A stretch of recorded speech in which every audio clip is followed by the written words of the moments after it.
Happy Wednesday. Almost said Thursday. Getting a day in the future there. Happy Wednesday, everybody. Rare Jobin back once again on the desk here. Going to be casting some League of Legends to follow up yesterday. This time, though, you see that fresh set of red paint. We are taking on the Academy stream for the very first time on stream tonight. Very, very excited now to get into it.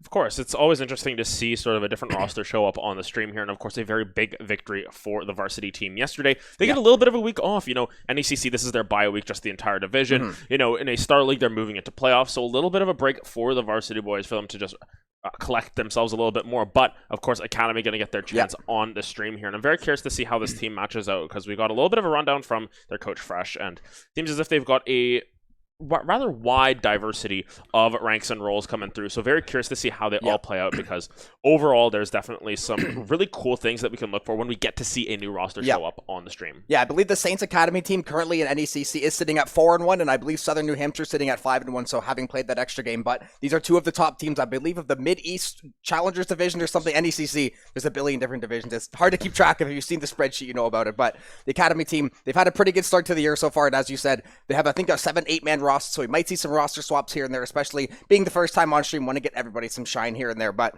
that being said, it should be a very, very interesting matchup. I'm expecting a very different game from the varsity series, and the fact that Academy, I feel like the players are going to be on average probably diamond and platinum, so you're going to see probably a lot more one tricks. So I think target banning might come to be a bigger factor than it would in varsity. Ricky Banjax Bendarius, he's got 8 more champs in the back pocket, but curious to see with the Academy level, like how things shape out and what kind of drafts we're going to see. Yeah, and I think especially considering what we saw even yesterday, where even up to Master, you can start to ban out some of those one tricks. We saw that from Mephisto, not able to get those assassin junglers, but at the same time, we saw, Caitlyn bans, we saw Aatrox bans, we saw Misfortune bans, which are going to be very standard bans, even all the way up to the Worlds level at that point.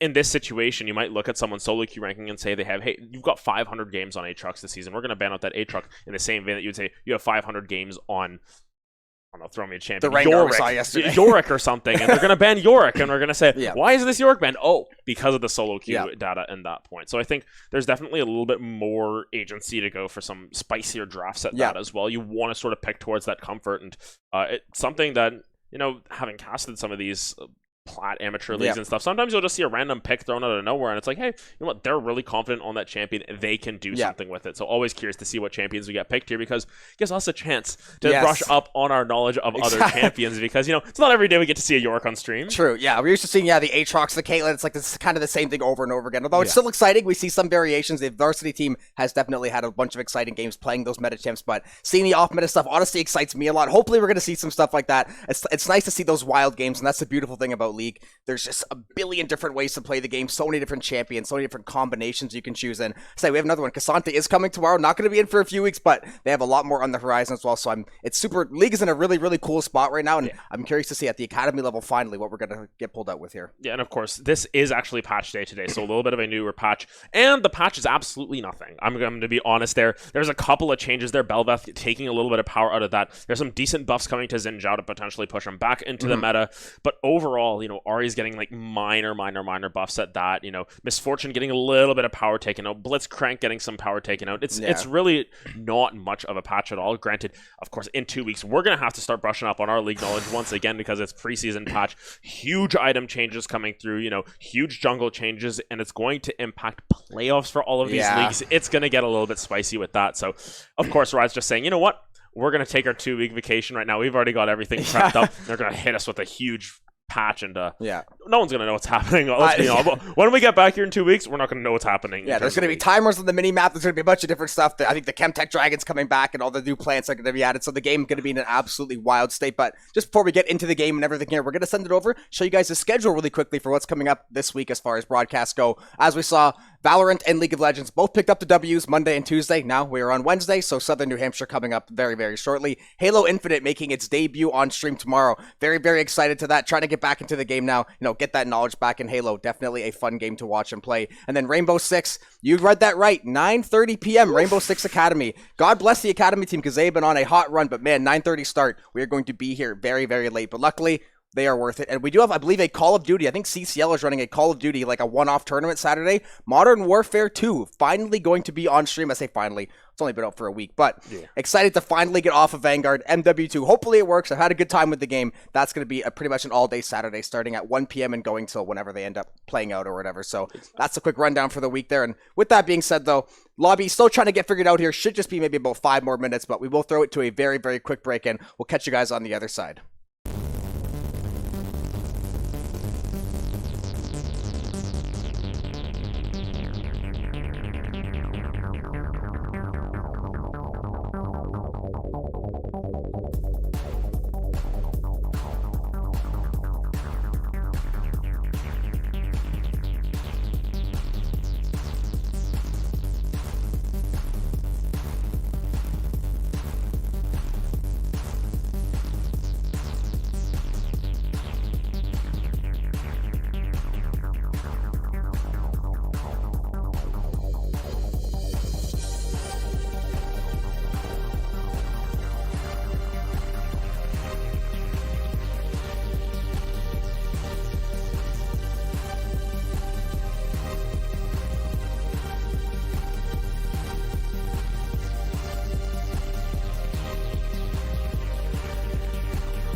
Welcome back in, everybody. We are now into the draft. Saints Academy League, first time on stream, taking on Southern New Hampshire. Saints sitting at 4-1, Southern New Hampshire sitting at 5-1, and I am very excited. We talked about maybe we're going to see some kind of weird drafts or some things shake out in a little bit different way than we're used to, and that's always the excitement with the draft coming up, not knowing exactly what teams are thinking, who's going to get target banned, who's going to survive all the way through. Very, very excited to see. Should be just momentarily now. Yeah, I'm very curious to see sort of diversity that comes through, and I mean, that's one right there. That's the Kane taken off of the table obviously means that there's, some one-trick potential in that, because realistically, Kane as a champion, definitely not something you ever have to ban at the highest level, just because there's so many different counters to it. But once again, once we get to this lower level, sometimes there are different champions that are going to get picked and banned, such as the Zac that just gets banned away. As someone who has like a lot of points on Zac, the champion's really good, but it's also really easy to counter in a lot of ways as well. So you can just sort of see they want to take away some of that comfort level to make sure that they get the best matchups they possibly can. We are going to see a Vex ban, so, a pretty standard ban in some cases. Obviously, Vex being one of the stronger mid laners, you can just use your range to keep people away, use the fleet to, send the enemies back the other way. So pretty solid ban in that mid lane, and the Saints taking away that jungle in that mid.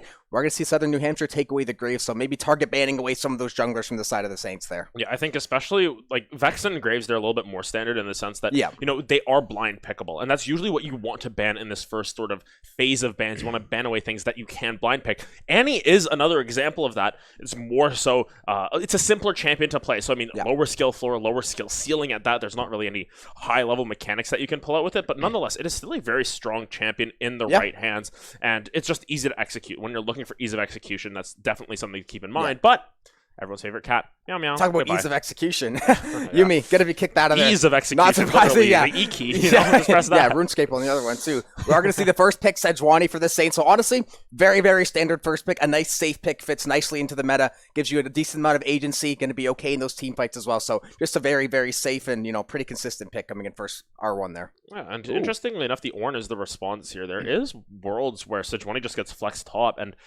it sort of ruins Ornn in a lot of ways, because, you have a little bit more laning agency as the Sejuani. You can stop the second half of the Call of the Forge God with your own ultimate, with your knockup. There's so many different ways to stop that up. The Seraphine comes through, though, so lots of crowd control already drafted up here by the side of Southern New Hampshire. Looks like they have sort of a game plan in mind. They want to play towards these team fights already. We haven't seen a Seraphine in a very, very long time. Interested to see how it's going to play. If she's going to play mid support or ADC, that 3-role flex. We are going to see the Amumu come through for the side of the Saints, so maybe we'll see, like yesterday, the Curse of the Sad Bull time, or whatever the denomination is there. Saints are going to go Sejuani and Amumu first 2 picks in. Interesting to see Seraphine Hecarim being picked third. Not exactly the most common pick. Hecarim definitely can. We've seen some Hecarims run it down the last couple weeks, because if you don't get on top of your game with Hecarim, you can find it very easily to get in there and not find a way out. So you have to play safe on the champion while also, picking your spots and trying to make sure you mobilize around the map properly. And the thing is, 4 patches ago, Hecarim was the strongest jungler on the patch. Just absolutely ridiculous, running around the map, being able to do so much damage. Now a little bit of power's been taken out. One thing I'm really curious about is just,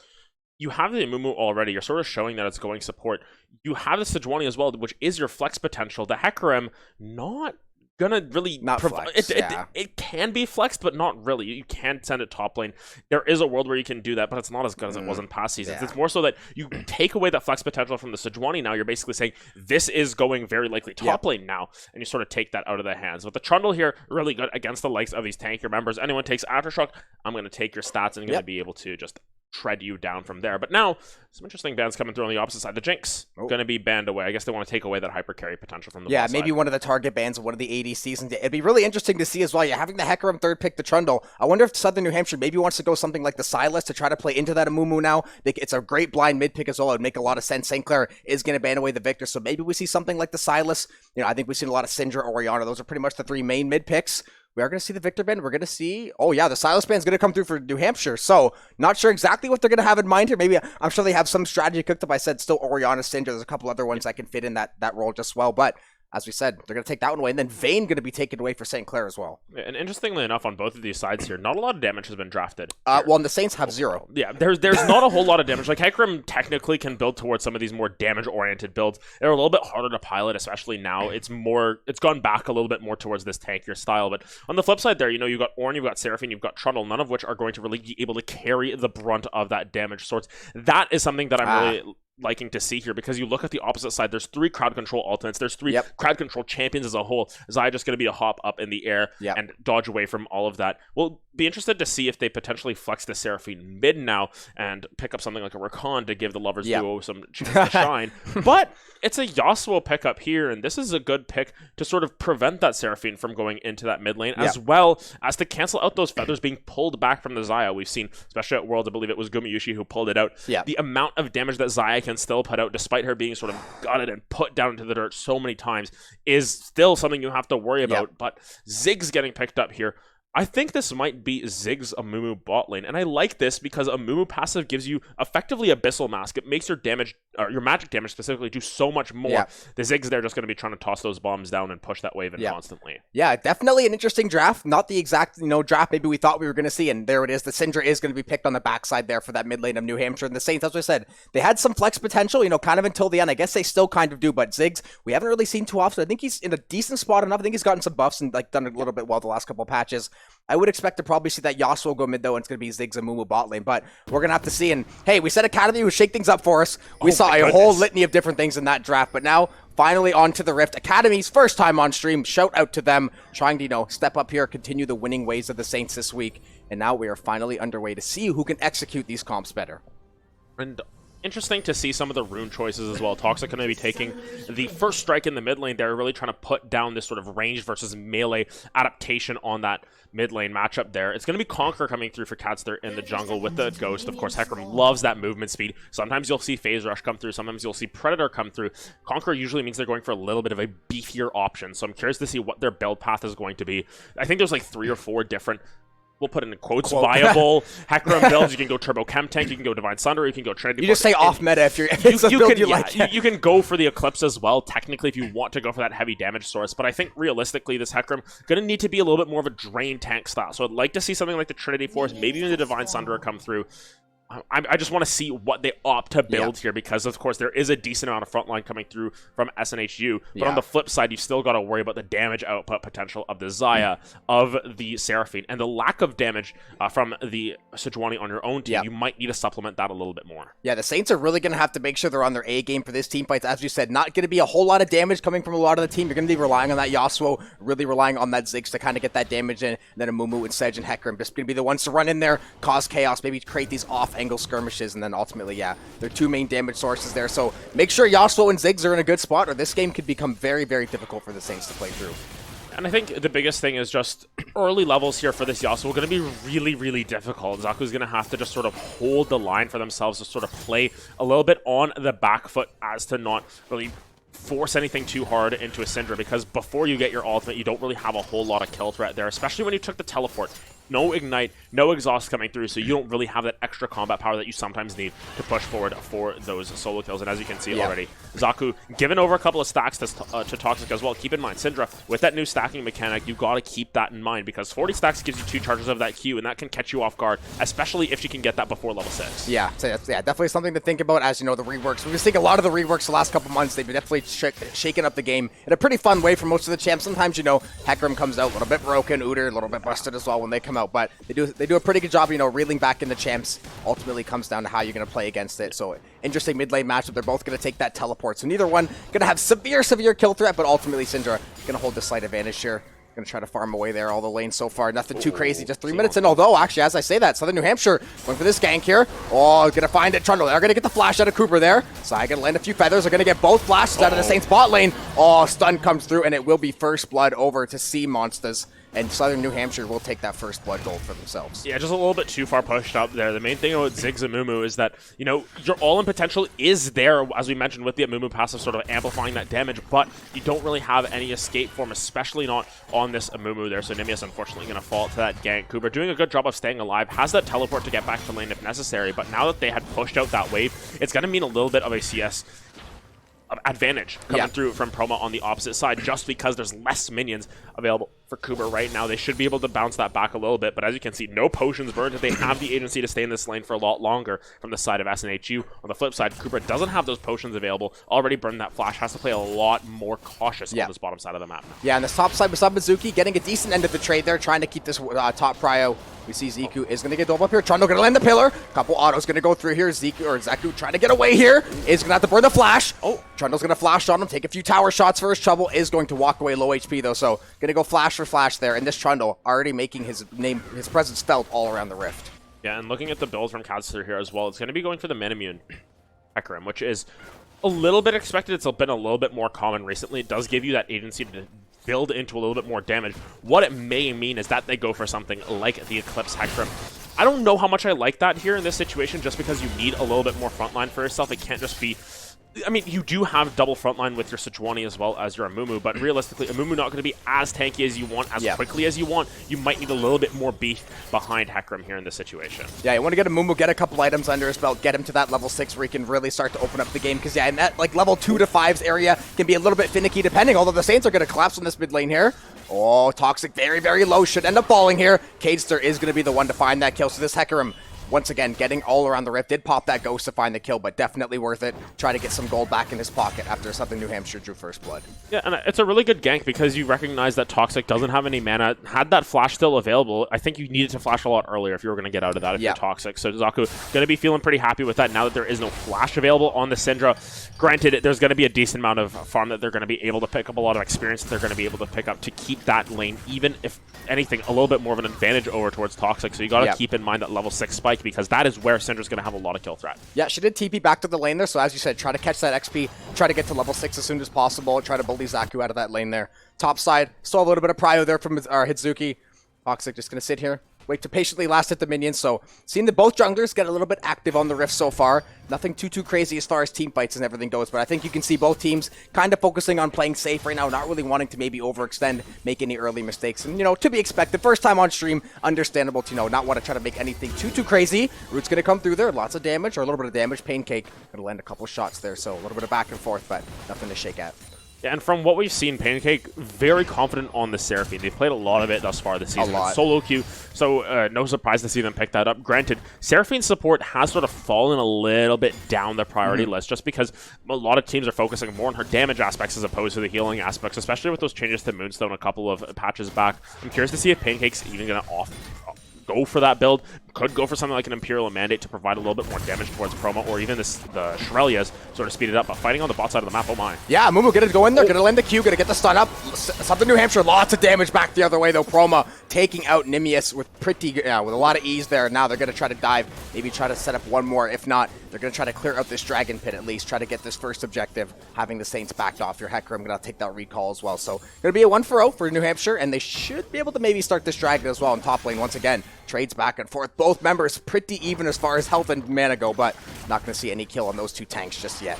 Yeah, and as expected, the top lane is just going to be a little bit of a snooze fest for the time being. Tank versus tank, a little bit expected. Yeah, it's expected at that point, of course. Megazuki Hime does have the Ignite as an option to sort of provide a little bit more damage, get those Grievous Wounds onto someone in isolated situations, but SNHU, they're going to be going for, I won't even say the sea monster, the river monster, if you want to put it that way. Not that dragon.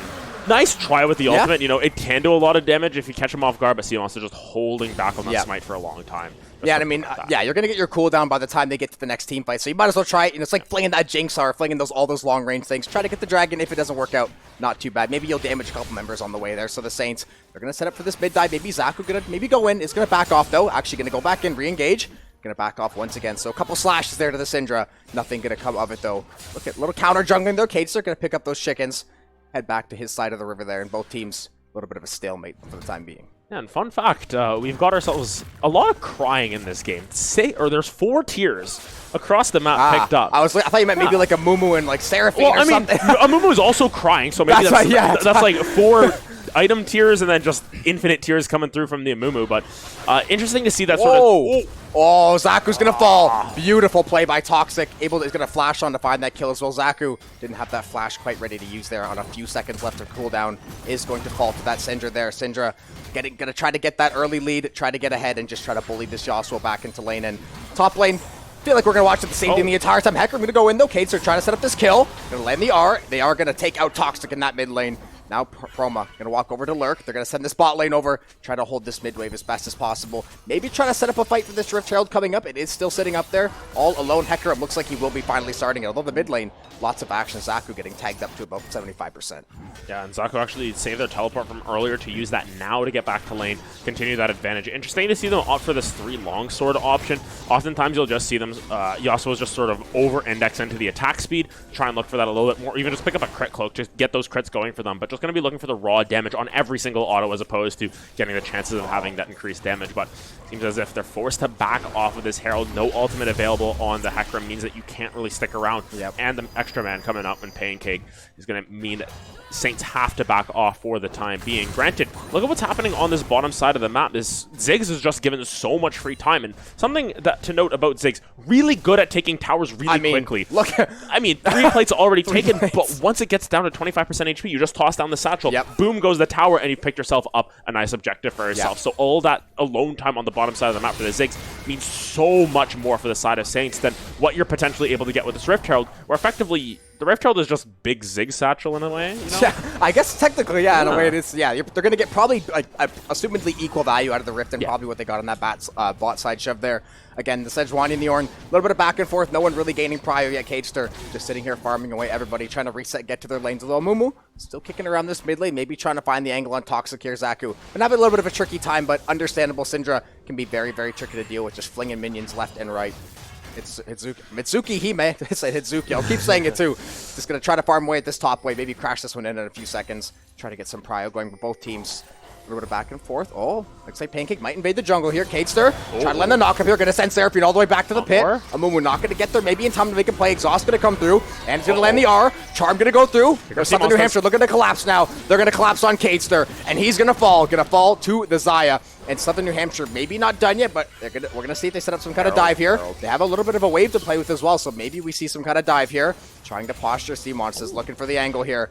Looks like maybe they're going to decide. They're trying to make that decision if it's really worth it right now, not having the wave. They are going to drop the Rift Herald nice and early, though, so trying to get that early crash, get those plates back bot side that Ziggs was able to take. Rift Herald should crash here momentarily. Going to land the Q, though. Charm going to come through. Big knock-up. Chroma just going to escape with his life. He will get shut down by the Ziggs. The Saints trying to turn this fight. They do a really good job so far. Able to survive that Rift Herald crash. Still only losing 2.5 plates for it. So, honestly decent for the Saints, all things considered. And honestly, a really good play because it's actually taking advantage of the knowledge of Promo here. We'll actually get back to that after this here. Yeah, huge knock-up. Flash going to go in, try to get Nimius. Lots of damage. Trades going back and forth. Sea Monsters, though, hammering away with that club. Going to find the kills. Going to flash on. Not going to be able to quite find the kill yet. Comet not going to be enough. Next bomb. Still at 1 HP. Sea Monsters hanging on by a thread. Cagester now here for backup, though. Going to find one. Should be able to turn and find two. He will. Going to find that shutdown as well. Beautiful timing from Cagester. Just in the nick of time. And Zaku mid lane as well going to find the kill. Tower, though, is going to find the kill there, but he will get 300 gold, I believe, in his pocket as well. So the Saints going to get a lot of gold for their efforts there, but look, we are literally dead even kills, dead even gold. Yeah, snap of a finger, and all of a sudden, the fight just breaks out just like that. Oh my goodness, they're not done. Oh, this Xayah wants to go in and find this kill onto the Ziggs. Cooper trying to get away. Feathers go through. Easy kill for Proma. Ziggs are going to be a little bit late there. Kubra is going to fall. So this bot lane for New Hampshire trying to get ahead. This Xayah already getting to 3 kills. Had the Gale Force pop there as well. So looking to definitely secure that kill. And if we can turn back the clock, 90 seconds, the Herald play on the bottom side of the map starts all of this off. Sea Monsters does a good job of placing that down. And Proma, knowing that you need to hit that tower to get the extended Herald range, to get the gold, walks up, and that is where the Saints Academy are able to take advantage of that, knowing that Promo is going to walk up, forces out the ultimate, doesn't flash away from the satchel to knock them back into the rest of that explosive minefield, is what sets up that first kill, but then afterwards just lurking in that bush. Great timing from Caster to come back in, make their presence known. It's just so many kills going across now. Great play in the mid lane to go 1-for-1 as well. And actually on the top side, because of Hime just taking advantage of the Sejuani having a little bit more damage in the early game to take a plate for themselves as well. So overall, this map is very even at this point. Really not a lot separating these two teams. And interestingly enough, the Hecarim going to opt for the Chainsword Rush as the build. it's an interesting option. There is a decent amount of healing coming through from the likes of the Trundle and the Seraphine, but Zaku getting a little bit caught out there. Southern New Hampshire trying to force the action at this drag pit, trying to find this Inferno drag. Are going to go in, flash through the field, gonna steal that dragon. Cadester, beautiful play. Now he's got to try to get away though in this bot river. He's got Nimius on the backside trying to help him. He is barely going to escape with his life. It looks like Nimius will fall for the cause, but it will be a stolen dragon for the Saints. Definitely a clutch play. Ornald's going to go through as well. Zaku in a very, very bad way here. Going to have to try to find a way to dash over these walls repeatedly. Trying to get the auto to proc the dash. Going to get stunned up though. Sea Monster's going to claim yet another victim. And the Saints are going to lose a kill out that they are going to at least steal that dragon. An interesting option to go for that Ornn ultimate when they did, but it ends up paying out. Seems as if Zaku was just a little bit short on the dash to go through those Raptors at that point, but nonetheless will mean that this turret in the mid lane is set to fall. Actually, look at Zig's ultimate here. Is it enough, though? There's one last minion there. I think there might just be enough damage. Yeah, they'll tank a tower shot or two. It'll be worth it for them. Yeah, Trundle going to tank one shot there, but nonetheless, they're going to trade out that turret. And Mitsuki, every single time I'm going to say it, Mitsuki has done a really good job of just slowly macroing his way through this top lane, just chipping away at the tower whenever Ornn goes to rotate. However, though, it's only going to work for, I think, so long. Having, being around for those team fights, helping we see Xayah already up to 4-1, going to have a couple items under her belt. You have to make sure, try to keep that in check as best as possible. So while it's great to take away those top towers, you got to make sure you have, you're a little more active around the rest of the map.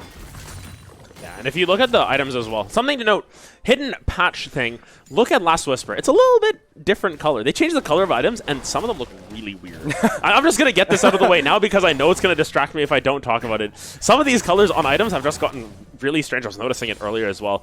You'll notice that, like, ooh, never mind. We'll get Nimius in a very, very bad spot, walking with no partner in that mid area. Yeah. Going to get taken out easily by Toxic. Little 3-man dive there, but honestly, kind of set himself up for disaster there in a very bad spot. I believe walking on no vision as well, so pretty tricky decision to make. Is going to end up falling. New Hampshire slowly edging out this gold lead, have a couple kills under their belt as well, and they are going to start up this Rift Herald, which I highly, highly doubt the Saints are going to be in position to contest here.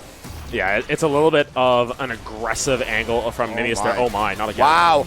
And immediately Ziggs getting deleted off of the server. Southern New Hampshire finding the kills.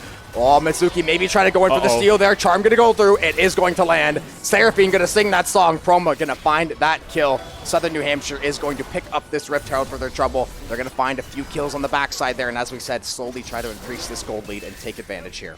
Yeah, one by one, they just sort of keep walking in, and unfortunately for the Saints, doesn't seem to work out in their favor. We talked about them marching in one by one yesterday. They sort of do the same thing here today. They give over a lot of gold, and this Rift Herald is going to be able to crack potentially a tier 2 tower. Yep. They don't burn it on this tier 1 tower, and on the opposite side of the map, even Zaku is not able to pick up a tower for their troubles. Granted, this Ziggs, now that they're sort of out of the laning phase, you can rotate them around to just sort of clean up some of these towers. That top tower, I believe, is just low enough where a satchel, you toss it down, you're going to be able to pick up that tower. You just got to move the Ziggs around, and that's how you play it with Ziggs. You just need to look for as many towers as possible, as often as possible, because that is the key to your gameplay. Just pick up as many towers and keep the gold as close as possible, because even here, they're relatively close in gold, despite the Xayah being 5-1 and 2, and that's because the Ziggs was able to effectively get the whole bot tower themselves. Now it's just about picking up the rest of these tier 1 turrets and continuing to put the pressure on across the map. Ziggs needs to take towers. That is why you pick that champion. Yeah, I think the Saints, the win angle, even though it's still very, very early in the game, are going to have to try to play for this macro, try to work the map as best as possible. Unless a huge Amumu R lands or they get a huge Hecarim R able to get a multiple knockup, they're going to have a very, very hard time trying to face check this team, trying to fight through either the range and the damage that they're already able to put out. A lot of CC there as well, so a very well-balanced comp from New Hampshire. The Saints going to have to, stop getting picked in the solo lanes is key number one. You got to make sure you stay with your team, can't give away these easy kills, and then ultimately you have to mobilize, set up for these team fights, because New Hampshire has pretty much dominated every single objective. The Saints lucky to get that Dragon Steal earlier.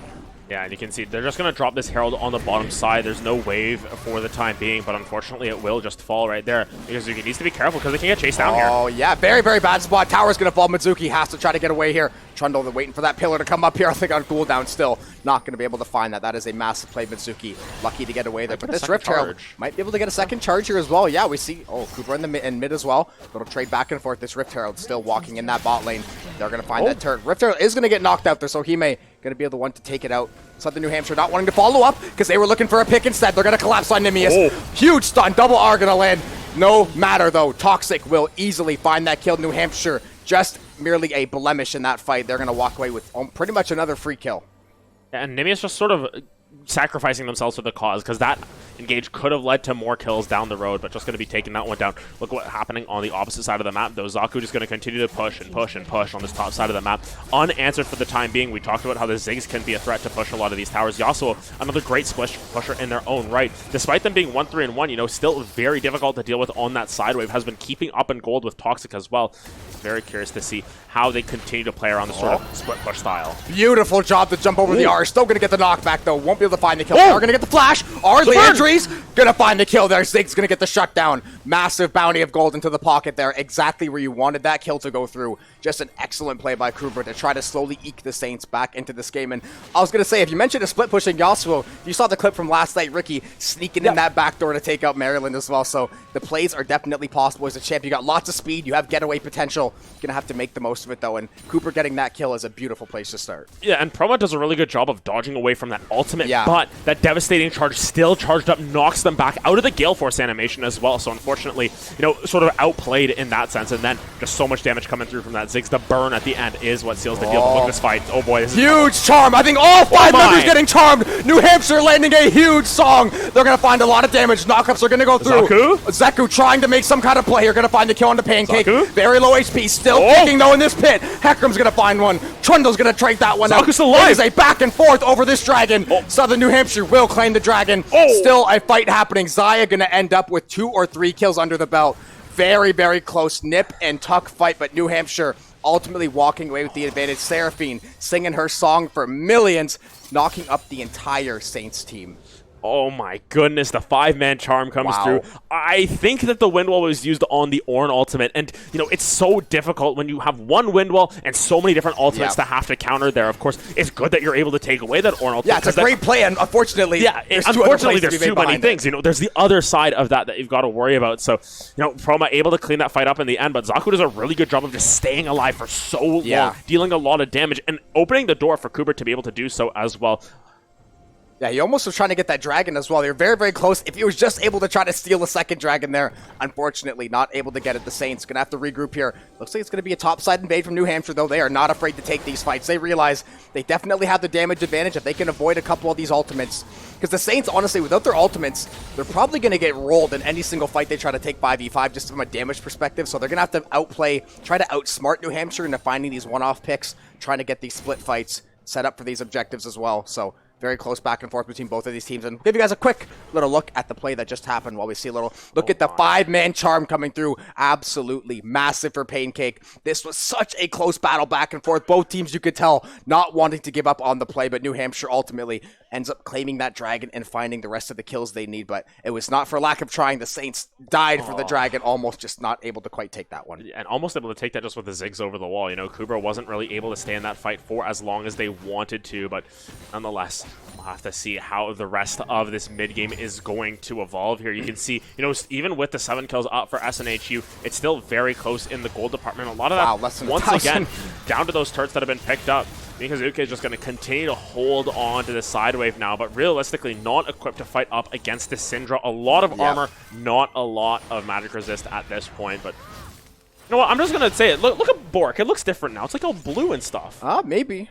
You see it? It's possible. Really it could be, yeah. Maybe people got colorblind glasses on or something, but yeah, nonetheless, maybe it looks a little bit different. The Saints, though, they're going to be looking to try to find their way back into this game, try to find these picks. Zaku going to challenge the Ornn here, going to get knocked up, trying to dash away. Southern New Hampshire going to collapse. Cage, they're going all the way and going to find the R, though. Going to get the knockback on Pancake. Huge charm going to come through, going to land on 2 again. Cooper, though, going to find the kill. Ornn going to come through. Sea Monster's going to pick up the kill there on the Cage there. Xayah going to find yet another one. Proma absolutely slaughtering the Saints, going to get another double kill. And this Xayah is officially becoming a problem, and this is going to be a 23-minute Baron for New Hampshire, more than likely. An attempt at it at the very least. Of course, Cooper's still here, can just keep throwing these bombs over. Proma has to be careful, almost taken down by the Baron splash or across the wall. You know, even though you're behind the wall, you can still take that damage. Look at that, Cooper, just being as annoying as possible. Can they do anything about this, though? Yeah, I'm not sure. He's maybe trying to be a Zig steal angle. I don't think he has the R up, though, unfortunately, so going to have to wait this one out. New Hampshire looks like they will chunk down this Baron. They will end up taking it.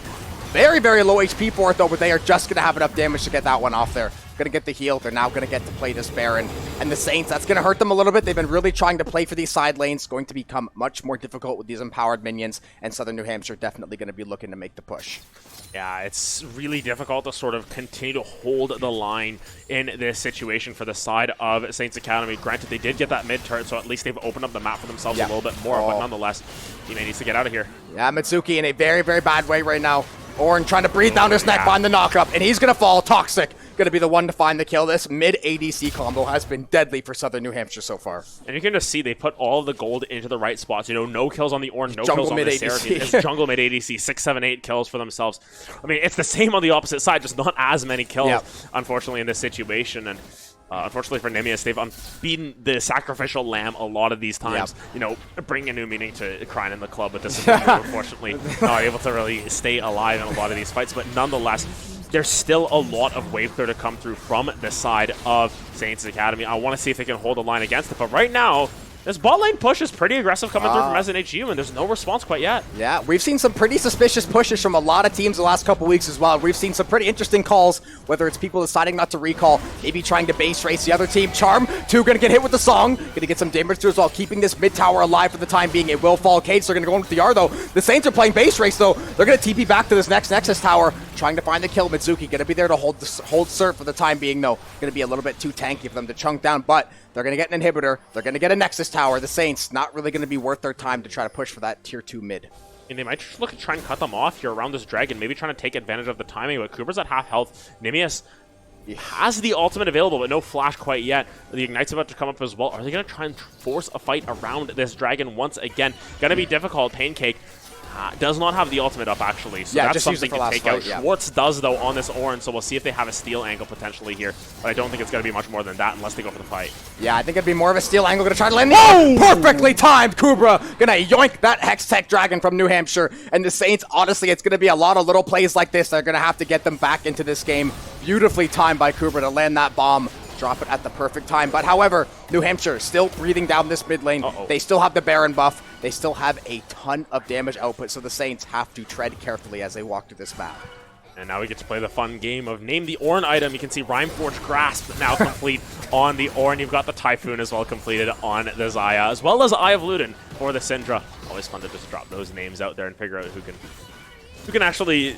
Who knows which one they are, but it's the Syndra, the Xayah, and the Ornn. We have those upgraded items, but nonetheless, this Baron push continuing for the side of SNHU. Nonetheless, it's not as big of a Baron power play as it seems. Only about 2,000 gold swing going the way of SNHU off of the Baron alone. Their Baron buff will expire here, so a little bit more time afforded for the side of St. Clair here. And, you know, 2 dragons apiece. The towers have stayed relatively even, all things considered. Only thing that you really have to worry about now is this bottom lane. That inhibitor going to be taking a long time before it comes back up. Realistically, for the side of SNHU, that is a power point for them, especially when the Baron spawns again, for them to continue to keep that pressure up on the opposite side of the map. Yeah, if you're SNHU, you pretty much just play for these objectives. Either try to get the soul point, maybe flip a dragon, try to take a Baron on the backside, and slowly try to just squeeze the life out of St. Clair. So you have every advantage in the lanes right now. You took that first inhibitor. Gonna steal that minion away, Toxic. Just joink that one away for the time being, and they are maybe looking to get some vision control over this Baron pit. Maybe try to work these waves top and mid side. Zaku is slowly pushing in on this bottom wave, though, trying to keep that split push going, at least to either draw some attention to help everybody else collapse and try to make some kind of play, especially around these objectives, or, you know, just try to keep the game going, try to keep that push from coming back the other way. But both teams right now kind of, you know, stalling out for these objectives, fighting for vision control, and waiting to see who's going to blink first. And interestingly enough, look at the Ziggs, look at the Xayah. They have the exact same number of items. They're effectively even on what their damage output can be in a given fight. You know, 3 items plus boots plus a longsword, 3 items plus boots plus a stopwatch on the opposite side for the Ziggs. They're still very even, all things considered. Even the Hecarim here, you know, 3 completed items. Death's Dance looks really sick now, actually. Oh my goodness, it's pretty green. A little fresh UI update. Yeah, you know, it's gonna happen, but Ziggs spawn going to force to clear this wave. Oh my. Ziggs are gonna land lots of damage. The Saints trying to collapse on this fight. Promo gonna be in a bad spot. Toxic though, gonna take out Zaku. That's gonna be huge for New Hampshire. Ornn gonna come through. Toxic, maybe he's gonna fall here. He will end up falling to Kadester. but SNHU still trying to force the action here, trying to collapse on this way. Pancake backing away. Gonna land a little bit of damage onto Kubra. Nothing to shake home about, though. So they're going to have full topside vision of this Saints jungle. As I said, they're going to slowly squeeze away at these waves. Baron is up in 1 minute, so they're going to prioritize this topside control, try to keep the Saints from getting that push out into where they need to be, and they're going to try to chip down this Baron, I bet you, the second it comes up later. It's a little bit of a net neutral play overall for the side of SNHU, though. They get the extra kill, but they don't get the tower. That's something that I think they were really looking for. Kester here. Yep, Death Stance will stop you from being able to take those Hex Gates, unfortunately, but you can just see there's a pretty big wave pushing down on this bottom side of the map. The inhibitor is about 45 seconds to a minute away from respawning, so a little bit of a decent coming through. Almost got to clear the wave, right?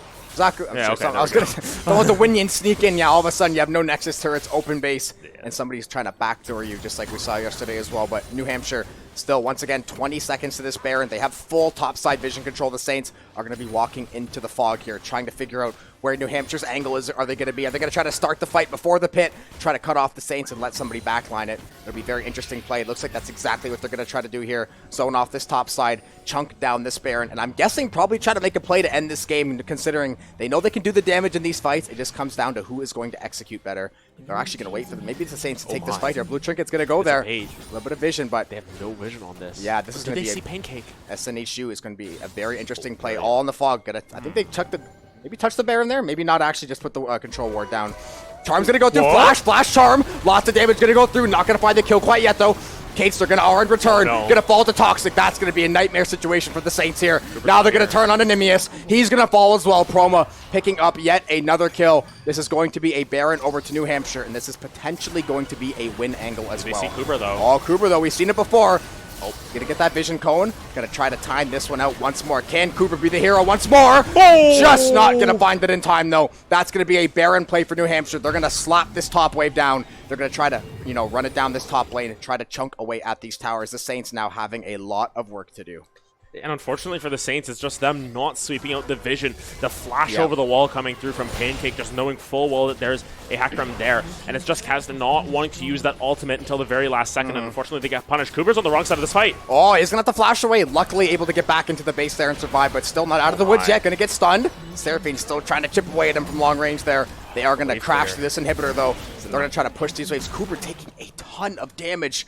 This comp for SNHU does so much damage right now. Zaya up to 10 kills. The Syndra almost at 10 kills. Trundle, 20 kill participation. They're having 6 kills, 14 assists. So every member, and as you said, the gold going exactly where it needs to for New Hampshire, and it's going in there in droves. So while the Saints can definitely make these plays, you can see they're really relying on these objective steals, trying to macro them in the side lanes, but ultimately New Hampshire is kind of starting to put the brakes on that. And you can see it's starting to just come down to those gold leads in mid and bot lane there. There's so much extra gold in the Zaya's pocket, in the Syndra's pocket, and these are champions that are no slouches when it comes to the late game. The Ziggs can only do so much to wave clear and stall the game out.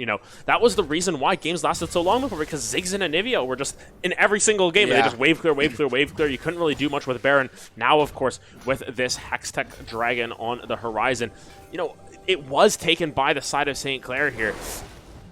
Is there a window for them to potentially collect this soul? Yes, you can potentially trade a third Baron over for the soul to have that combat power for yourself, but you need to stall out this Baron once again. Granted, it's been almost 2 minutes of this Baron going by, and it's one tower picked up by the side of SNHU, so they're not really using this Baron to the most of its ability, but, with 70 seconds left on it, they still have enough of a wave here to potentially just end the game on this push, and it really comes down to whether Cooper can hold the line with that wave clear on Ziggs. Yeah, I think that's what SNHU wanted, was to try to get that slow setup. No, if they just 5-stack into this base, there's probably a very, very good chance they can at least take 1 or 2 inhibitors. They've already taken 1. Maybe try to go to that mid tower if they can get the wave down there in time. But actually, as you said too, they're kind of just going to back this one off. So I'm a little bit surprised they're not going to try to force some kind of fight in the base, especially not having that bot side tower. But maybe, as I said, though, they're going to walk over to this mid area. Kadester has to be aware. He might get caught out here. It looks like he's got some vision there. 5 members of SNHU breathing down his neck. And ultimately, they're going to try to clean up this mid wave, slowly chip away at these T3 towers. And ultimately, they're going to play super safe, which makes a lot of sense. You have the Baron buff. You can maybe go back and try to get a dragon on the backside of this Baron as well. Just try to slowly play safe. Because honestly, if they don't make any huge mistakes, they should honestly cruise to this victory. Yeah, and realistically, it just comes down to them overextending at that, 15 seconds left on this Baron. This is the last wave they're going to be able to push in here. They're trying to get as much chip damage onto this mid turret or onto Kubra at that. That's a lot of their wave clear just taken out, but that Baron's going to expire. They're not quite going to get it with this wave. Might be that next wave where they have enough. Yeah, they're just going to use that ultimate to kill that cannon minion, but nonetheless, I think it's just going to be pushed into the base. Yeah, Demolish Proc can hit there as well, so that tower is going to fall quick, fast, and a hurry. Gonna land the stun, trying to get that pillar back, trying to catch Kadester off balance. They're going to find that second inhibitor, that mid-tier inhibitor, now going to be gone. No wave, though, so they can't really make a play for this other Nexus turret. So going to be a little bit back and forth wave clear, both teams trying to find the angle. We are going to see Schwartz on that bot side, trying to get Prio in all 3 waves here. R is going to land, they're going to go for the stun. They're going to go all in here and try to find this kill. Stopwatch gets popped, though. Promo on the back line. Kadester's going to find the kill on the Pancake. Both teams back and forth. Toxic going to fall to Kadester as well. They are chasing Promo all the way back in this mid lane. Zig's going to pick up the kill onto the Trundle there. They're still trying to collapse. Schwartz, so damn tanky, still surviving somehow. Promo finds the kill into Zaku. Ult falls. It'll be 5 members of New Hampshire down. The Saints somehow flipping that fight. They are going to have to get back to the base, though. Catch these super minions. Luckily, they still have that Nexus tower, but man, what a close play. The game hanging on a knife's edge in that fight. They get the ace away from their base, but yet they can't do anything with it, unfortunately. They just need to keep clearing these waves. Ziggs was able to ult twice in that fight. The Ziggs ult is on such a low cooldown at this point. And it's really Zaku who's able to push Proma all the way back. Push him all the way out of that fight, forcing out the stopwatch really early from the Syndra as well. Overall, just such a close fight, despite them being down so much. And I mean, let's get a replay of that fight right here. You can just see Zaku is poised, looking for anything. They're able to land and knock up onto the Syndra. An instant stopwatch comes through, but look at how far away from the fight Proma is at this point. Zoned out by everyone. And once you take that Syndra, once you get that Zai out of the fight, there's no damage on the side of SNHU. The Trundle's not going to do much. The Ornn's not going to do much. Zaku's able to stay alive for such a long time, even against Proma here.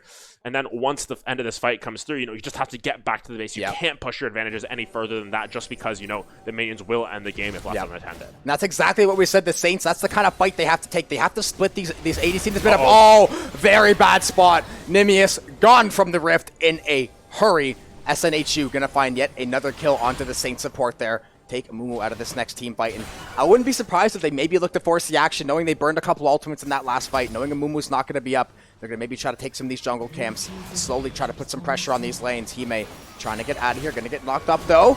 They're not going to be slow. They're going to still go for this kill here. Sea Monster's trying to give Chaser, not going to be able to find that kill. They're just going to back him off, but SNHU still just so much pressure on this Saints base. They can't really move.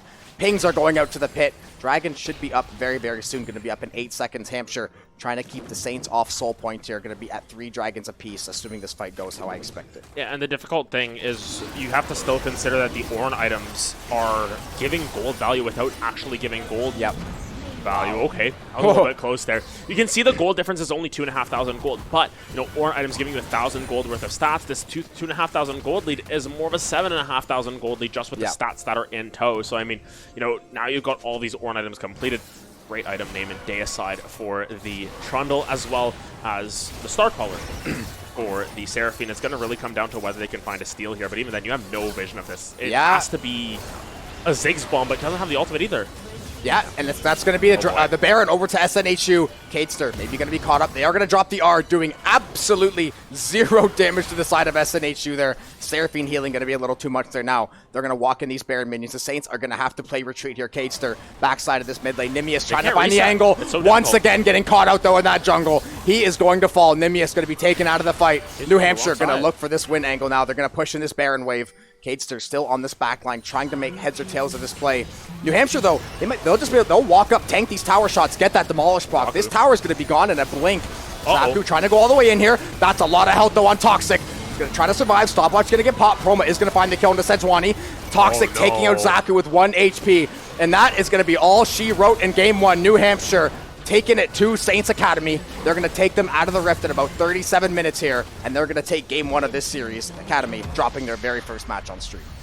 And a little bit of a rough showing there. You know, we talked about the draft a little bit, how there was just a lack of damage drafted in the early stages, and it felt as if that sort of came back to haunt them at the end of it. The Heckram looked really good coming through from Kadester there. Good plays, just it doesn't do damage. He had great timing and stuff, yeah. And I think a lot of that just came down to you were really relying on this Yasuo to be a huge carry for you. And while Zaku had a strong performance, he tried his damnedest, as we said. It just wasn't enough, wasn't able to get into all of these fights as they needed to. And unfortunately, the Xayah damage, the Syndra damage, the utility coming through from these teamfight ultimates was just a little bit too much for them to cope with. And I mean, honestly, Cooper did what they could on that Ziggs, just wave clearing and wave clearing and wave clearing. But at the end of the day, it just wasn't enough to hold the line. Yeah, Cooper getting 2 steals, as you said, basically stalling that game out 7-8 minutes longer than it probably could have been in a lot of realities. The Saints, really, really good job. Honestly, really smart play by Southern New Hampshire, realizing they had, even though the lead wasn't in the gold, they realized they had a map advantage. They had a pretty substantial lead as far as objectives and things were going in their favor. So they did a really good job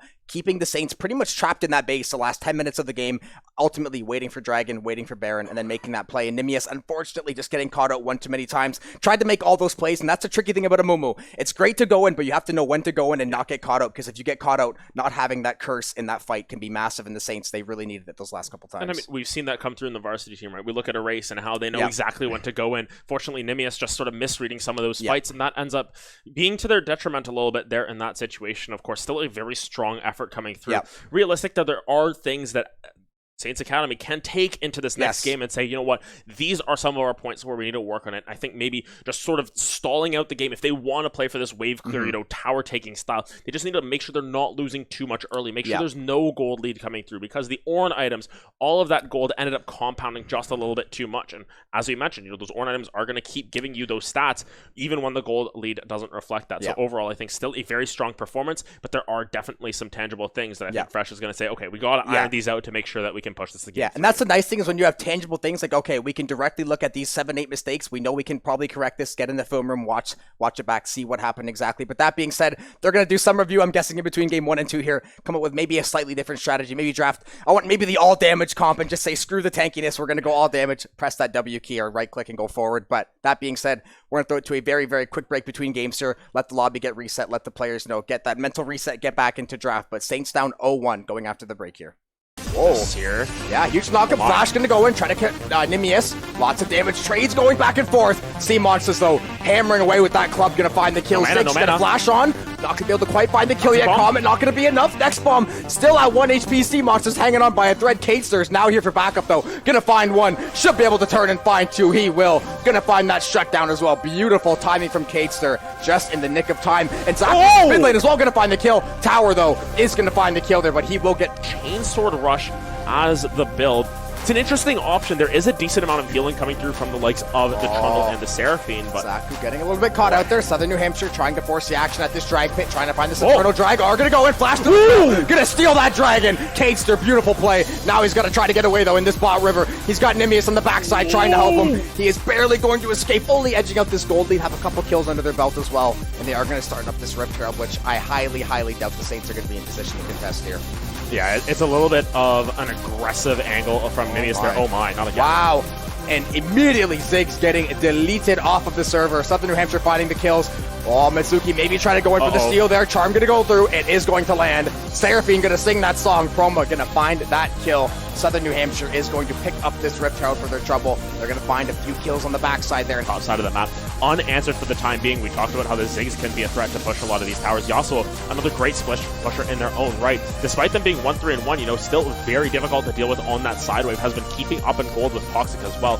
Very curious to see how they continue to play around the sort of split push style. Beautiful job to jump over the R. Still going to get the knockback, though. Won't be able to find the kill. Are going to get the flash. R, the injuries. Going to find the kill there. Ziggs going to get the shutdown. Massive bounty of gold into the pocket there. Exactly where you wanted that kill. Huge charm. I think all 5 members getting charmed. New Hampshire landing a huge song. They're going to find a lot of damage. Knockups are going to go through. Zeku trying to make some kind of play. You're going to find the kill on the pancake. Very low HP. Still kicking, though, in this pit. Heckram's going to find one. Trundle's going to trade that one out. It is a back and forth over this dragon. Southern New Hampshire will claim the dragon. Still a fight happening. Xayah going to end up with 2 or 3 kills under the belt.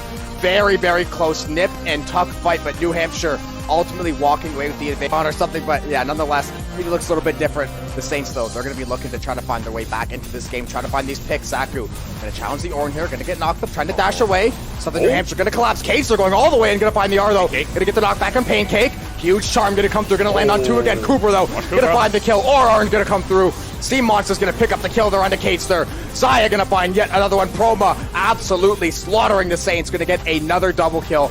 And this Zaya is officially becoming a problem. And this is fight.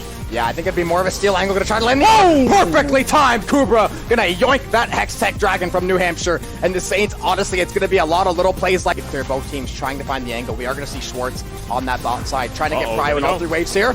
R is gonna land. They're gonna go for the stun. They're gonna go all in here and try to find this kill. Stopwatch gets popped though. Promo on the back line. Cadester's gonna find the kill on the Pancake. Both teams back and forth. Toxic gonna fall to Cadester as well. They are chasing Promo all the way back in this mid lane. Zig's gonna pick up the kill onto the Trundle there. They're still trying to collapse Schwartz.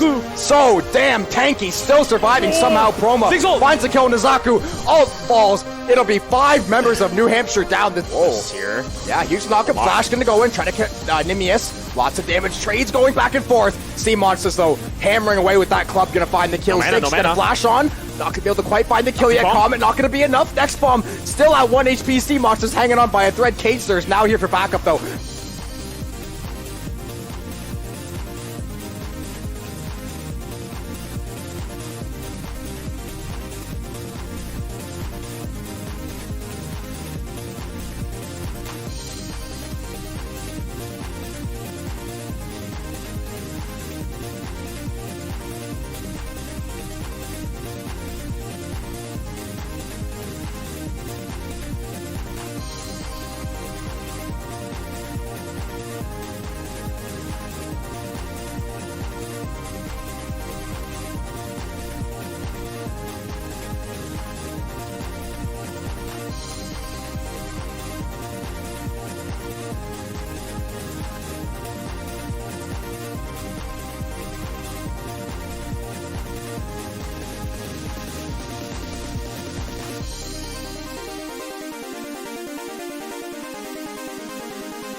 And welcome back in, everybody. From that quick break between games 1 and 2, St. Clair's Academy team did end up ultimately falling in that first game. Southern New Hampshire played an extremely clean game, able to kind of snowball their lead and take the Saints out, I believe, about maybe 30-35 minute mark, something in that ballpark as well. Now, with League of Legends, though, every single game is going to play out probably a lot different from the last one, unless you see the same kind of meta slay picks, but we are going to see the Zac ban come through. I believe the Saints jungler, I think Kate or whatever, being really proficient on that Zac, being one of his one tricks, so not surprising. Yeah, and if it's something that SNHU aren't prepared for, they want to take that out of the pool, but of course the Vex's going to be removed as well. We talked about the power of this sort of blind pick, long-range mid laner. Still, it's something that's definitely probably up the sleeve of the SNHU mid laner. Yeah. Toxic did a great job on the Syndra. Curious to see what they pull out this time around, but Aatrox's a ban that's a little bit more expected, I want to say. Yeah, definitely a solid ban. They don't want the Saints maybe taking over that Aatrox. They didn't play it last game. Not sure exactly how much experience, but Aatrox, one of those top laners, just it's easier to not deal with it. We are going to see the Annie ban coming through, so that mid lane definitely being targeted just like last game. I believe Vex and Annie were the first two bans for the Saints last game as well, so not going to deviate from the path as far as those go. And then Gray's going to come through, so again, seeing a lot of the same one-trick bans as we expected with the Academy game. A lot of these players got, built up their grounds on a couple of champions of the pool. Might not always be the deepest, but they know how to play these champs well. They recognize that with each other. They're going to start banning away, and then, the Kayn ban again, so... Yeah, and I think the strangest thing here is that there's so many power picks left up still. There's Caitlyn left up. There's Yuumi left up as an option this time around. There's agency for you to sort of opt into some of these different picks in that but the Ornn, very strong on the top side there for Schwartz. It seems as if they're just going to go back to that option, and it's going to be just the safe top laner there, the tank. Once again, there is ways to punish that. Curious to see what the Saints are going to go for in that regard. Yeah, New Hampshire maybe scared the Ornn was going to... Okay, that's a little bit of a curveball. We are going to see Jinx get first pick by the side of St. Clair. So a champ that we have openly dogged on multiple times, and it hasn't really shown the results that people maybe think it's going to get, especially the last couple patches. She has fallen tragically out of the meta very, very fast. But St. Clair, maybe they have some backup plan. I believe we are seeing a slight roster. So I believe the top lane and support for the Saints are being switched out as well. So maybe they have something in mind to pair with this Jinx, although maybe something like a Lulu, a Soraka, something very easy to pilot, because we saw the Amumu last game maybe had a hard time finding the timings they were looking for, so maybe just something a little more brain dead, so to speak, to play. Maybe even a Yuumi or something, who knows? For sure. I mean, the Jinx getting picked up here is an interesting one, just because, as you mentioned, not the strongest of champions. It's definitely not something that you can pick this early on into the draft, unless you are willing to go in for this sort of hyper-carry mentality. Gangplank is a good way to sort of neutralize out this Ornn a little bit more, because you're going to end up just getting so much gold off of your parlays. You have that global ultimate to influence the opposite side of the map. In a lot of ways, Gangplank is the ultimate weak side top laner. So it's basically saying you are going to be on an island. You're going to have to figure it out. You're going to have to win that 1v1. And realistically, you can win that 1v1 against the likes of an Ornn, but wow, okay, that's an incredibly aggressive pick coming through. Pyke is the option. Blind support pickup here. You have no idea what the enemy is picking up in that regard. Pyke really going to try and put this Jinx in the dirt as early as possible. The issue with Pyke is that because you get so much gold with that champion, you end up getting full build at 25 minutes, and then you can't get stronger at that point.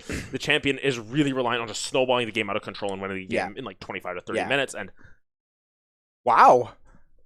What do we think of that one? Little center Pyke action? What's going on? So Academy, man. Come on. SNHU went for probably the strongest early game support, or one of the strongest early game supports, with one of the strongest late game champions. Meet in the middle. I don't know where they meet in the middle. I feel that there's going to be some sort of power trough in the middle there, but nonetheless, Senna just going to try and outrange this Jinx, try and poke her out in lane. Senna does have a strong lane because of her range and everything, but this is going to be farming Senna then. Pyke farming not going to be the greatest of situations. Doesn't really have wave clear abilities in the same way that, Tom Kench has that, where they can just, clear out waves pretty safely. Wukong is another matchup that we saw there, but Pyke, not really much in the wheelhouse of that. But the Lulu as the answer, I like this because you can use that ultimate to sort of dodge away from that death from below execute. And that's what we said, giving the support something, very easy to execute, something that you can play pretty much with one hand on the keyboard there. The Syndra ban going to come through for the Saints, so gotta once again target away that mid lane, not wanting to go through that pain again. The Syndra had an excellent first game. Saints, I'll say that Pyke Senna bot lane, man, that's so intriguing. That's a very aggressive, confident bot lane choice by far. Maybe they think they can get the Saints, especially maybe the Jinx gets first pick. They go, okay, we know we can play the Senna really well into this. Sylas ban going to come through for New Hampshire, so maybe a pick I would have thought we might have seen on either one of the sides. Sylas, I'm surprised we haven't seen it in game one. Such a strong blind mid pick. The Sylas, the Azir, the Victor, three of these champs, very, very good controlling the mid lane, but nonetheless is going to be banned away. And the Victor ban coming through for St. Clair, so maybe they want to play something like Oriana or something else in the mid lane. Maybe they go back to the Yasuo, although I wouldn't. Not into this comp. I don't think the Yasuo is a great idea, but I mean, they're banning away Victor. I'm not exactly sure what they're going to look for. Especially with as much AD as they've already drafted here. You've got Jinx, you've got Gangplank. Those are sort of your two AD carries in that sense. Lulu just going to be trying to support that as well. So I'm curious to see even what the jungle pick is going to be. If it's going to be something like a Yasuo, you're going to need something like Karthus coming through in the jungle to really supplement that AP damage threat. Katarina gonna be banned as well. Might be just something that they've got cooking up. They might have. I think the Saints mid laner had a lot of. I think I saw a lot of Katarina games. It's like the Rengar one tricks, the Katarina one tricks. They're out there, but the ones that are crazy, it's like, how do you even pilot the champ this way? But maybe gonna be a bit of a respect ban there on the side of New Hampshire. Granted, I'm pretty close with a very strong Katarina main, and he says that Katarina sucks. It's a terrible champion. Don't pick it in any situations. I mean, you look at the comp already. There's a Pyke. There's an Ornn. Yeah, you have truly you can stop the Katarina all right at that point. But the Jarvan gets picked up here. I don't mind this as much because it really traps people in the cage with you. Granted, there's already a dash to get out of it with the Pyke there, so any mobility is really going to take away from that. As well, you've got the Gangplank ultimate to layer on top of that, the Jinx rocket to land on top of that. So it's looking more like a teamfight comp, but this is one of the drafts of all time. Yeah, this is a draft, definitely. Academy, we said we wanted to see some kind of out there drafts, and we're kind of shaking our heads looking at it, but it should make for a very exciting game. The Xerath going to get picked, probably going to end up in that mid lane. I don't think you're really going to flex Pyke mid or anything crazy like that. So Xerath going to be in that mid lane. Saints still yet to pick their mid laner as well. New Hampshire waiting on that jungle pick as well. We'll have to see. And that's going to be how they rounding up. We're going to see a little bit of Rammus coming through in the jungle there. So a pick we haven't seen too much of. Definitely a champ that has a lot of good potential with it. You can get around the map pretty quickly, dealing back that reverse damage to enemies. But I am very curious to see who's going to be the last pick for the Saints. Except maybe something. Akali, okay. Mid laner, I can understand the choice there. Another champ with very much hyper carry potential. But the Saints, I really hope Jinx carries. Let's just say that. Yeah, and the main thing about this Rammus here is you pick the Akali into it, but Akali getting taunted up is really tough as well because Akali's going to be a little bit squishier on that side. We'll see if the Riftmaker potentially comes through as a little bit of a draft adaptation at that point, but honestly would have liked to see something like a Galio come through. Galio works so well with the likes and it's a front line. It's a little bit more of a frontliner. You can still build full AP and still have a little bit more beef behind you. You're able to layer that on top of the Jarvan ultimate. Having the R, you can tell. There's so many cool ways that you can make that comp sort of get together with the Galio there. It's going to be the Akali as the answer. I think it can do quite well into the Xerath, not before level 6 though. And what we're expecting here is there's a build that's been popularized by Always Plan Ahead, Maryville mid laner. Very, very good player in a lot of ways. Probably going to get into LCS or something at this point. Let's be real. Go on this Bezos build. Basically, you go first strike, you go treasure hunter, you get as much money as possible, and you just sort of win because you're rich. Yeah. At that point. Hey, it's a viable strategy. It's a viable strategy, but I mean, especially in this lane where Akali, she can't really use those 5-point strikes as often as she wants in the early game. Yeah, she can't really play till level 6. Let's keep it a stack. She has to wait until level 6, and even then, the Xerath can just poke her out and make sure that she can't just go all in as soon as she takes over to level 6. So overall, it's a good pick. I like it here. It's an interesting one to pick blind. I mean, SNHU, they've picked a lot of comfort picks, it feels like here. You've got Senna Pyke as an option. Senna's going to be farming. This is something we almost never see unless it's magically a farming Pyke. But nonetheless, it is one of the drafts of all time, and I'm curious to see how this plays out. Yeah, New Hampshire has a lot of roaming capability. That's one thing I noticed. They have the Pyke, the Senna, and the Rammus. They're going to try to, I think, mobilize around this map, try to find these ganks early in the game, maybe try to mess with the Saints, try to get their timing off. But ultimately, game 1, we're going to see a whole whack load of different champs in game 1 to game 2 here, and we'll have to see ultimately how things shake out. I see you scratching your head. What did you notice here? That we're Pyke. What's going on? It is. All right, so New Hampshire, they are just throwing it all at the wall. They're going to say, listen, we're feeling damn good about this bot lane. We do not care. We're going to take our chances here. And just as you said, we wouldn't see the farming Pyke. Of course, we had to see it. Of course. You know what? Who am I? Who am I to tell them what to do here? Whoa. All righty. Well, that was a play. We're going to get a quick little flash there from the Ornn, but this game has been a little bit too much already. I think the Ignite, they say they ping the Ignite as well, but both teams maybe a little quick there on the trigger. Draft wasn't enough action. They had to get in, burn a couple summoners right when the game started, but nonetheless. Of course the game starts like that. Of course. And I mean, Schwartz also doesn't have flash on Ornn. When TP Cooper Ignite, flashed though as well, yeah. Yeah. It's an interesting option to go for that, and of course, this draft had to pause the game. You know what? I need to think about this one because oh my goodness, it's an interesting angle nonetheless. I mean, farming Pyke technically works. I'm trying to. When Adam's lost for words about League of Legends, you know something is either off meta or definitely. I'm trying to rationalize this, and it's really difficult because overall, it's a very interesting option to go for it. You don't have wave clear. They took all of that out of Pyke when Pyke top was a thing. G2 just said Pyke, you go anywhere and we'll figure it out. They play Pyke jungle. I was gonna say like all of this random crap that was coming through. They took all the wave clear. Your skewer only hits the first minion. Your Phantom Undertow doesn't do damage to minions anymore. Your ultimate does no damage to minions, basically. It's really interesting to find out how they're actually going to play this Pyke bot side, because the Jinx, the Lulu, they're both range. They can just play so far back, so either they're just giving up on farming at all, and they're just effectively going to do whatever they so desire on this bot lane to continue to fight and fight and fight.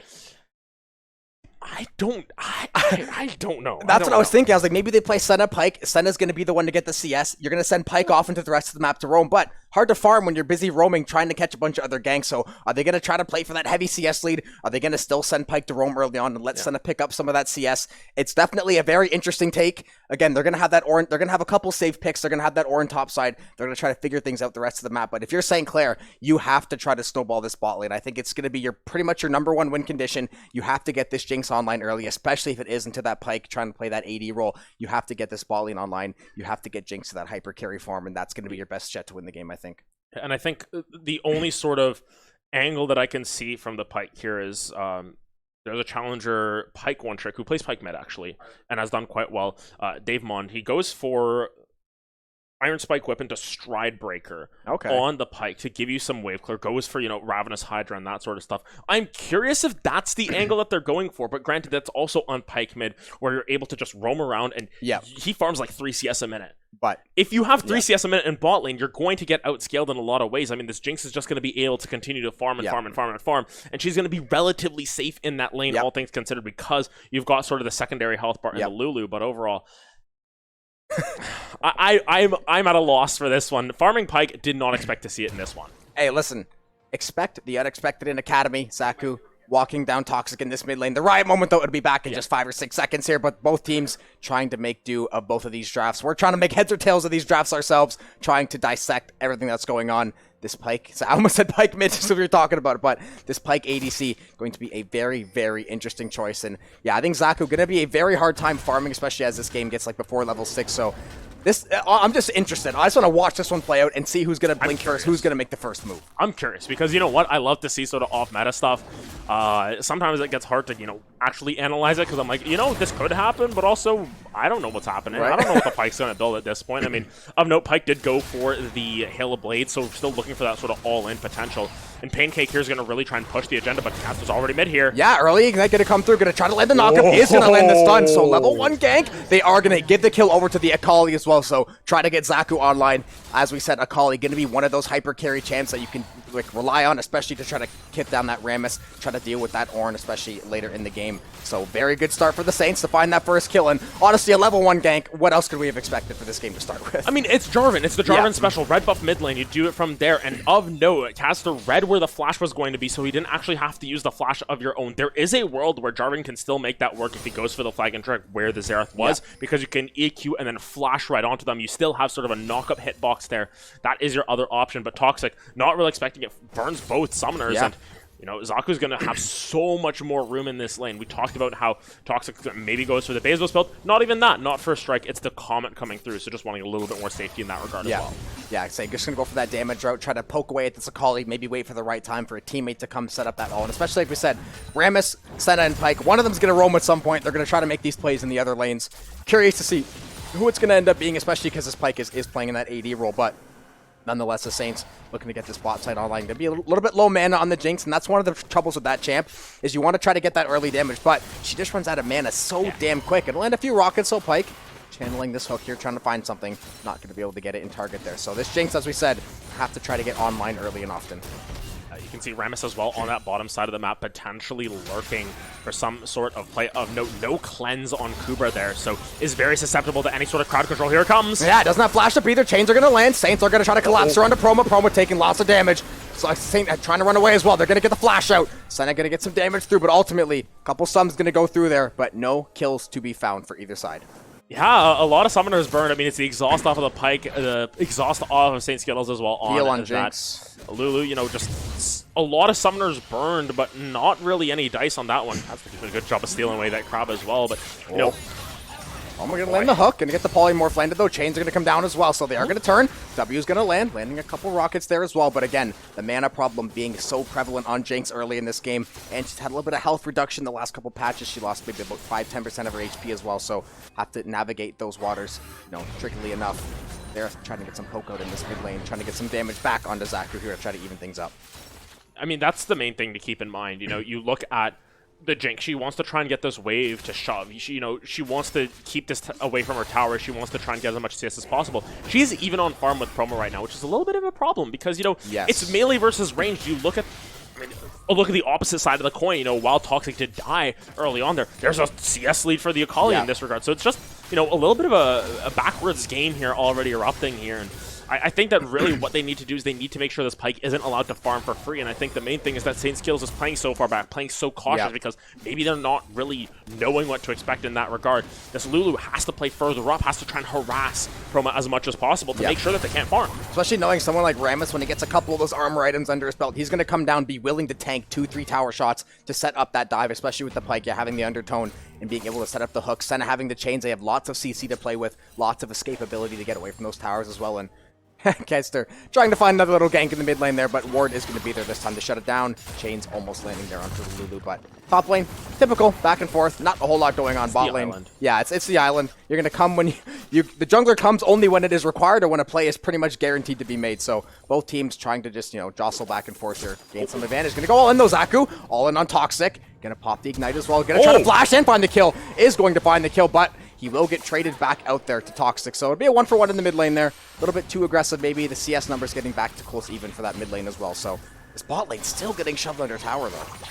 Yeah, promo. Oh, Cobra gonna have to burn the flash there. Chain's gonna go through. They are gonna land. See if SNH2 wants to engage. They do not. Don't want to risk it. They are gonna fall back, but again, gonna be a little bit low on mana and HP there for the Lulu, or the Jinx it looks like as well. So gonna have to back here, and look how much mana and health still for SNH2. They can just keep shoving this wave under pretty much as long as they want to. Yeah, the main thing is that, you know, Kubra did not take the cleanse, and it's something I wanted to touch on once again. There's so much crowd control that you have to cleanse off. Rammus taunt, there's Senna root, there's, you know, Pike stun, there's all of them. Xerath. All of them. All of them actually have a stun, yeah. And I think the major issue is just that if you don't have that extra bit of safety, you know, St. Skills does need to play further up, needs to try and polymorph while Proma is charging up the Bone Secure, because, you know, even if it goes on the shortened cooldown or whatever, or even if the mana comes back, you need to take that tool away from them. Rammus is lurking here. This is trouble. Rammus is spooling up here. They're going to try to land the chains. Hook's going to go through. Flash going to get burned there by the Lulu. Chain's going to land on Jinx under that tower. Just firing back a W there, but low HP, low mana for both bot side members. And if you had told me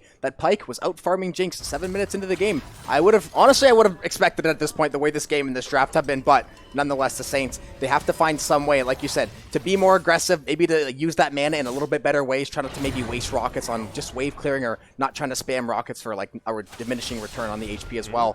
Gatester, though, once again going to show in this mid lane, stay a thorn and Toxic side, but he is going to get poked out just a little bit here. Yeah, the minion wave just a little bit too big as well. Zaku had the ultimate available, but just a little bit too far at that, and Toxic has that flash available once again. Of note, Solitary Skill on this top side of the map is down a little bit of CS, but should be up in gold, actually. If we take a look at that, just off of the extra gold that they've been able to pull for actually just dead even in gold. You look like a fool. Yeah. It's like a 3 gold difference. Okay, yeah. It's like a 1 minion difference. But I mean, he's ahead now, you're good. I mean, looking even at the bot side, there's already a little bit of a lead erupting for the side of SNHU, and if we can get a check on the stacks on the Senna as well, we'll be able to get a little bit of a gauge on that as well. She is at 27 stacks, I believe that is. So what that does mean is she's already got that 1 range upgrade. Oh, my goodness. Zaku always looking to make a play in this mid lane, though. Going to get tagged up just a little bit. Little Arcane Comet to come back in there. Saints maybe trying to set up some dive out of Try. Are going to clear out that pink ward. Solitary also going to clear the ward out of Tribush top side as well. So little fight for vision control. Both sides trying to find the angle for the kill here. Zaku a little bit low on HP, Toxic, not super healthy as well. Once again, Kadester trying to set up some kind of gank in the mid lane there, but going to just show and back away there. Go back to farming, try to keep those levels up. With this Rammus that's spooling up, flying all over the map. Effectively at this point, just curious to see what the next steps are for both of these teams. You know, Zaku getting poked out a little bit more now. The Lost Chapter's now in the inventory of Toxic, which makes it a little bit more difficult to sort of just go for these mono-y-mono fights in the mid lane, because you're always going to be starting these fights off with a little bit less health. Zaku needs to try and push that aggression forward, and with the electrocute, you know, they're going for the one-shot. They're not looking to hold back, and even with the build here, not really revealing too much. That was close. Yeah, that was real close. Zaku, lucky to be alive there. No extra burn damage, going to finish off there. Try to get that energy back, and as you said, maybe try to wait out the mana of Toxic, then maybe try to make some insane play, but last time did get punished under tower, so you have to pick your spots wisely. The spot side finally getting the shove they were looking for. Still dead even in CS, but at least it's a little bit better positioning, although you have to keep your eye out for that roaming Aramus who could show up at any moment, possibly try to swing the fight. So very good sign that they are at least getting the wave pushed under, although the CS difference, it's still slightly alarming to me personally.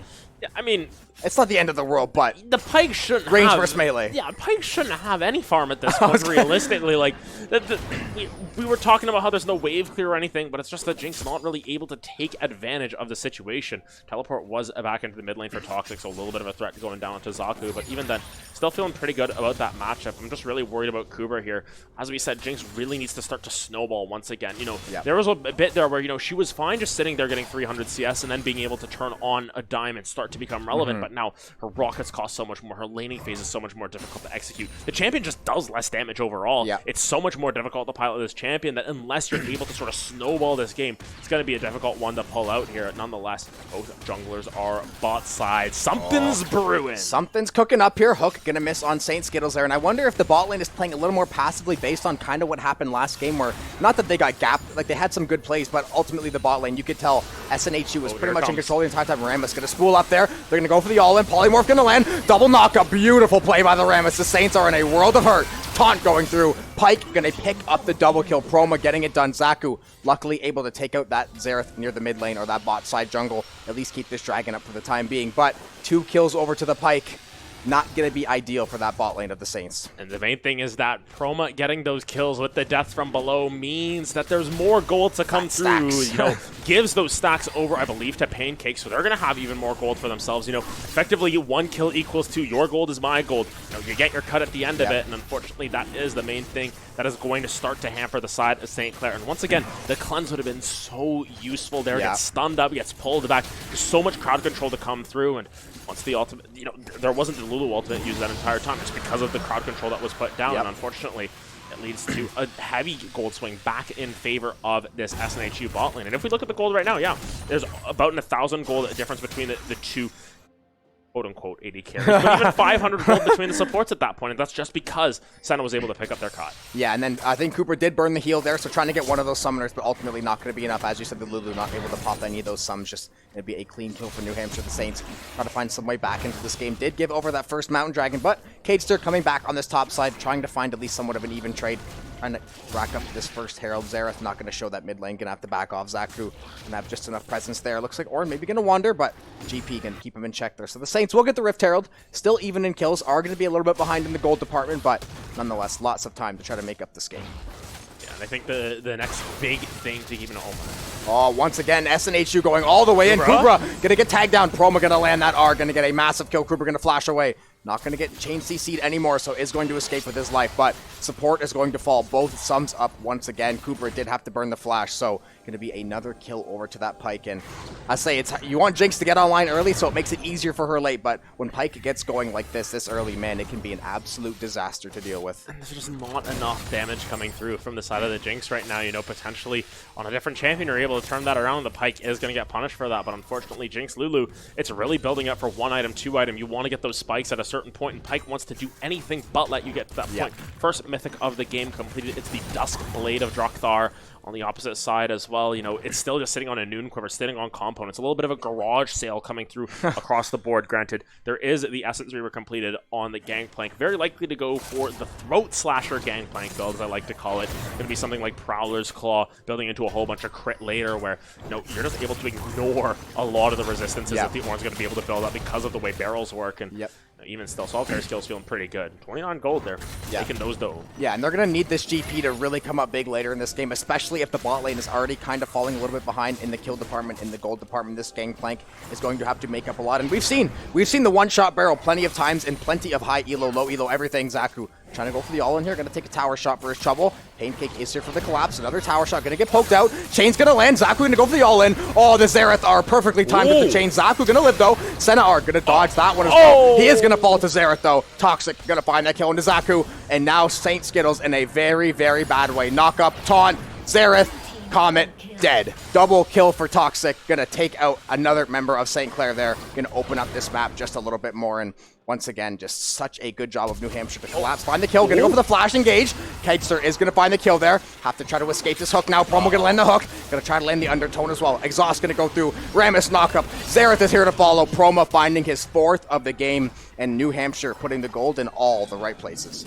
Yeah, I mean, this Rammus has just been everywhere on the map. This taunt is just so strong at disabling any champion for, a solid 2 seconds there. And, you're stuck. There's so many skill shots that you have to dodge away from, and when you're stuck there, autoing down a Rammus who's built up a whole bunch of armor at this point, who's going to reflect all that damage back, it's going to be incredibly difficult to survive that. And, even though St. Clair aren't as far behind in terms of the kills as last game, you can see that gold is starting to mount up, and that's the power of the Pike. You're just able to farm so much gold for a team. Look at this. It's been a strong performance from Kadester still, but the gold's still going in favor of the Rammus. The gold's still going in favor of the Senna on the bottom side of the map, and it's just so difficult for the side of Saints to even resist against this because their team comp is so squishy. We talked about last game having too much frontline. This time it feels like they don't have enough. Yeah, I mean, not enough. They basically don't have any. I guess technically Gangplank or maybe Jarvan is going to be your frontline, but that's not exactly what you want to do. The Saints are going to drop this rift mid. Rammus going to land the taunt, polymorph. TP going to come in on the backside. New Hampshire going to look to turn this fight. Sea Monsters taking out Kubra. Jinx going to fall. Just too squishy to take any of those attacks. SNHU going to try to get a shove on this mid tower, try to get some more damage in, take this map control, set up for this next dragon in 45 seconds. They definitely have a pretty good advantage right now, and they're looking to grow it minute by minute here. And I think at this I hear the pain in your voice. It's just oh no. Xerath, don't do it to him. Okay. Luckily, Steph Curry not going to hit any threes there. Saints are going to escape with their lives, but nonetheless, 16 minutes in, having the bot lane 0-5 right now. This Senna and this Pike have been all over the map. This Rammus, a mobile artillery unit. They have their work cut out for them, and honestly, like I said, it's going to come down to this Gangplank having to maybe be the carry of this game. The Akali still very much in the play for that as well, but they're going to have to either find a way to get Jinx online and find some quadra kill in a team fight to get those resets. On that note. Oh, Rammus going to go for the dive. Promo going to set that hook up. They're going to go take a few tower shots, just as we said earlier. Taunt, root, doesn't matter. Dropped on the head. Promo going to find that kill, is going to walk away with his life. A little bit of Senna healing on the backside there. And SNHU not done yet. They're going to find the stun. Toxic going to get some damage onto Zaku. They're going to go all in. Kaser maybe caught it a little bit too far. Chain's going to go through, trying to slowly walk away. This Ram is creeping towards him. Lots of damage. They're going to not get the R kill though. Senna's going to pick that one up though. Skittles is going to fall. Pruma going to fall to Zaku. All in with the Akali. Rammus once again getting here for the stun. Trying to land that taunt. Is going to land it. Skill shots coming through. Stopwatch going to get popped. Kaser trying to make a play. TP in backside. Toxic finds the kill though. Another stun. And now it's going to be a late TP. And Skill is going to be in a very, very bad spot, trying to at least get one frag out of this one. Unfortunately, though, he is going to fall as well to the Xerath. 3 for Toxic. That mid lane gold has just swung tremendously. And St. Clair down bad 17 minutes in. Oh, man. Adam has his head in his hands leaning against the chair right now, in case anyone's wondering. It looked so good for a while as well, but the Pike had the reset available. Wasn't actually able to find that kill in the Saints. The TP, I think, was a little late, too. Just a smidge. The TP just wasn't necessary at that point. I I was trying think to be nice. you got to cut your losses at that point. It just feels like they go in one by one, and they just give the Xerath so much gold back over the other way. And now, some of your win conditions that we were talking about now starting to fall by the wayside. Schwartz was just able to get so much alone time. Going to be able to pick up, I believe that's first hurt as well on the map. All for this Ornn, who's done literally nothing this game. Let's keep it a stat. Look at the top laners, 1 death, 150 CS apiece. Yeah, like this Ornn hasn't done anything and yet is able to pick up that first tower all alone. And it's just the rest of the map that's falling apart, Solitary skill, we talked about how they need to be sort of a carry for the team at this point. They still have that opportunity to do so, but is it too little too late at this point? This Gangplank's gonna have so much gold in the inventory, but will you have enough damage? You need to be able to one-shot the Senna, the Pike at a certain point. Will they have the damage to do so? Hopefully. But once again, the gold lead right now speaks for itself. It's 4,000 gold in favor of SNHU, and this Pike still only sitting on an item and a half. They're still going to be able to execute at a higher and higher threshold as we get later on into this game. And realistically, this Jinx isn't building any bonus health to try and combat that. No, you have to try to go all damage. You have to just go all in, try to go, you have to go all damage, try to look for those one-shots, those quick kills. You have to try to pick off this Pike, this Senna early in those fights, deal with the Rammus and the Ornn after the fact. And I think the Saints are maybe getting caught in their own heads of trying to do too much, trying to get this Rift Herald. Rammus going to try to get in here. Jarvan is going to have to dash out of there, but they're just going to end up leashing Shelly for the side of New Hampshire. Unfortunate timing. Oh, unfortunate timing indeed. The Pike. Oh, the hook and the undertow going to land. Rammus jumping over the wall. Proma dunking on Skittles' head. Going to find that kill yet again with the R. Looking for that reset. Going to land another hook. Trying to get some damage here. Kadester is going to escape. Blast Cone just next by. Trying to get to it. Exhaust going to go in. Not going to get anywhere. Proma still on the hunt. Finding the hook. Ignite's going to go through. Senna's going to fall to Zaku on this backside. So it'll be Akali trying to keep the Saints in this fight as best as possible. Xerath going to land some poke there, but the Saints trying their best to get these picks back, trying to find these even trades, but they end up, this Herald is going to go to this mid lane. It is going to crash this tower, and Kadester is going to end up dying once again to Proma. Navigating the map beautifully so far, 7, 1, and 2 on the Pike ADC. At least Cooper's getting some value in that bot lane, but ultimately, once this team ends up falling, that value is going to go to the wayside very, very quickly. They're going to have their work cut out for them to make it back now. I mean, Cooper does what they can. Yeah, at that point, I mean, that's all we can say. Passively farm away till you get 3 items. They're able to pick up a bot lane tower, and I mean, that's as best as we can expect from that. You know, no Super Mega Death Rocket expended, though, and that might have actually given them a little bit of gold, maybe gotten them excited, maybe able to push that tower a little bit quicker, but nonetheless, it's an okay fight coming through from Saints Academy. I think that overall, yes, you miss out on the Rift Herald, yes, you end up giving over a tower, you're able to get one back, you're able to get at least a little bit of gold back into Zaku's pocket, and I mean, solitary skill here. 2 items now completed. This is where they need to try and look for some of these one-shots, but really, Gangplank is one of those champions that is really, really hard to pilot. Even when you get up to Master, Grandmaster, it's still such a high skill ceiling champion that even at the highest level, there's people who can't land their barrel combos. We've seen it at Worlds where they just barrel combos, and you're like, well, you know, if you landed this, you win the game. Literally. It does come down to that, and it becomes very binary where if this Gangplank is able to join a team fight and get, you know, a 2-parter on to the likes of the Xerath, this Pike, and one-shot them, they can easily win a fight off of that. But in that same vein, if they're cut down before they can even look for that, it's so... Scripting Xerath? Just kidding. Toxic, though. 100% accuracy on the R there. Gonna find a lot of damage. Gonna go take away this blue buff as well. Already buffed up with the red. SNHU finding every way to get it done. And I was going to say earlier, the Saints, they felt like they fell a little bit behind, and they were trying too much to try to make up the plays all at once, when realistically, once they got down to the deficit they had, they're going to have to play for that 30-35 minute mark, pretty much guaranteed to get back in this game, get this Jinx going. Unfortunately, though, Kubra not able to navigate quite effectively yet. Chains are going to land on Zuka, though. Rammus going to go and find the taunt. Going to look for the knockup as well. Zuka, or Zaku, going to end up escaping there with his life, so nothing too tragic so far. But SNHU, you can tell, they're just looking for picks right now. They realize we're going to split up this map, try to pick off these Saints anywhere we can, and we're doing a damn good job of it so far. Yeah. It's that explains it all. Yeah, I'm trying to find the win condition for St. Clair at this point. It's really going to be difficult for them to get back into this one. Oh, man. It's Toxic. Godlike finding the kill onto the Lulu, and honestly, it's going to be GP getting half the team down to 1 shot, and Jinx getting 4 resets and finding a pentakill or something. That has to be the angle.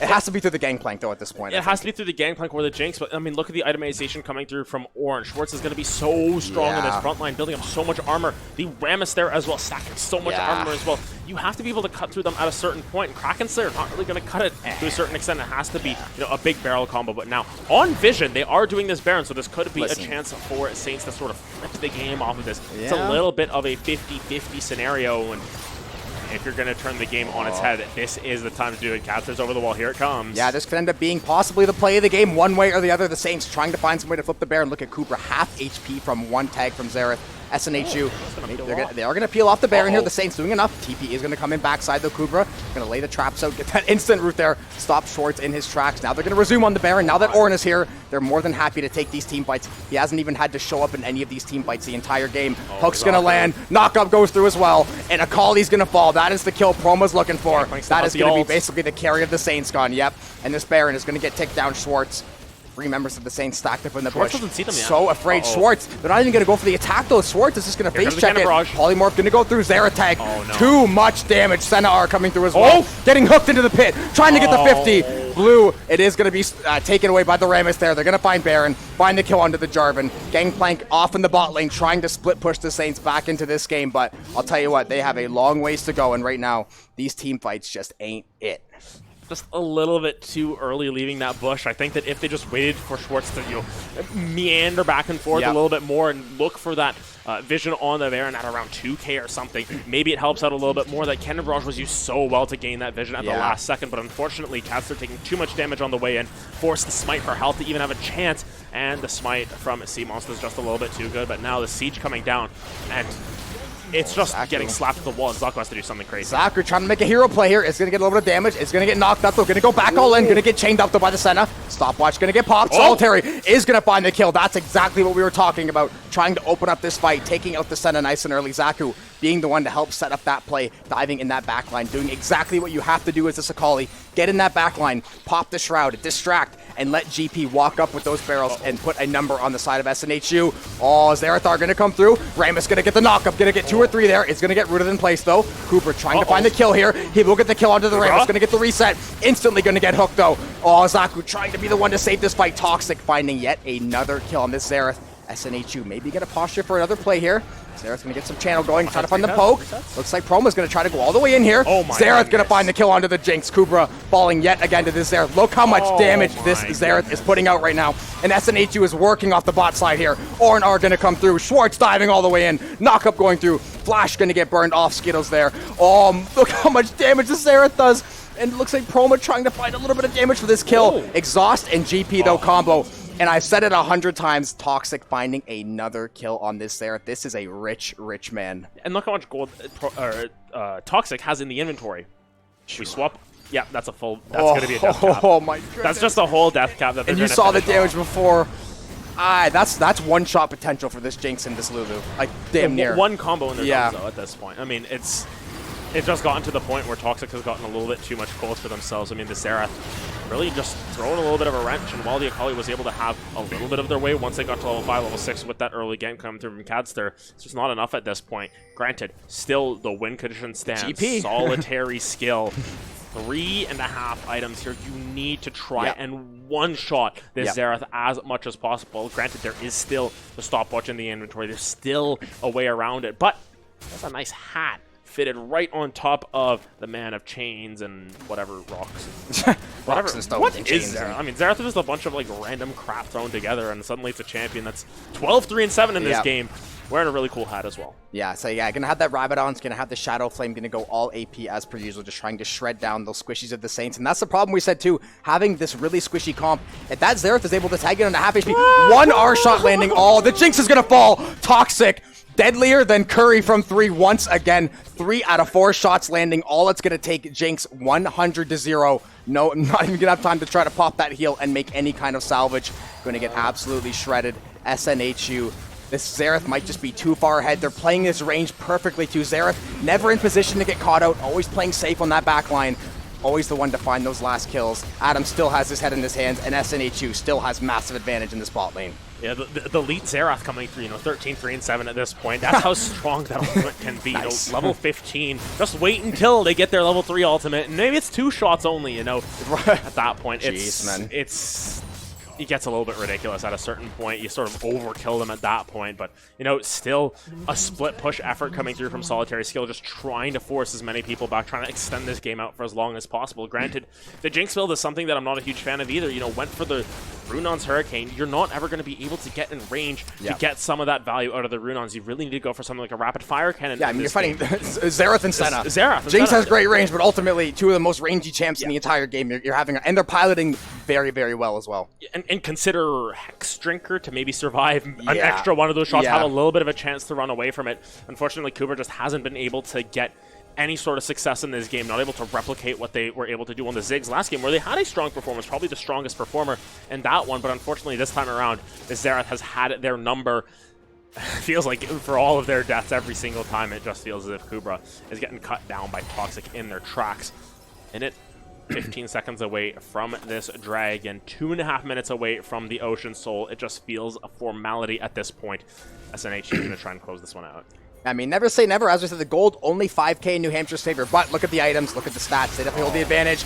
Oh, instantly Skittles getting dropped off. Zerathar, bang, bang, bang. Down goes Jinx once again. Toxic. Who else? 14 kills, 7 assists. 21 out of 26 kill participation. Zaku, though, 100-0. Gonna find a kill there. Trying to find the reset. Not gonna quite find the angle there. Now he's gonna get tagged down. Now this Rammus having to make a decision. SNHU just gonna back off for the time being. Look at this Rammus is zooming around the map right now.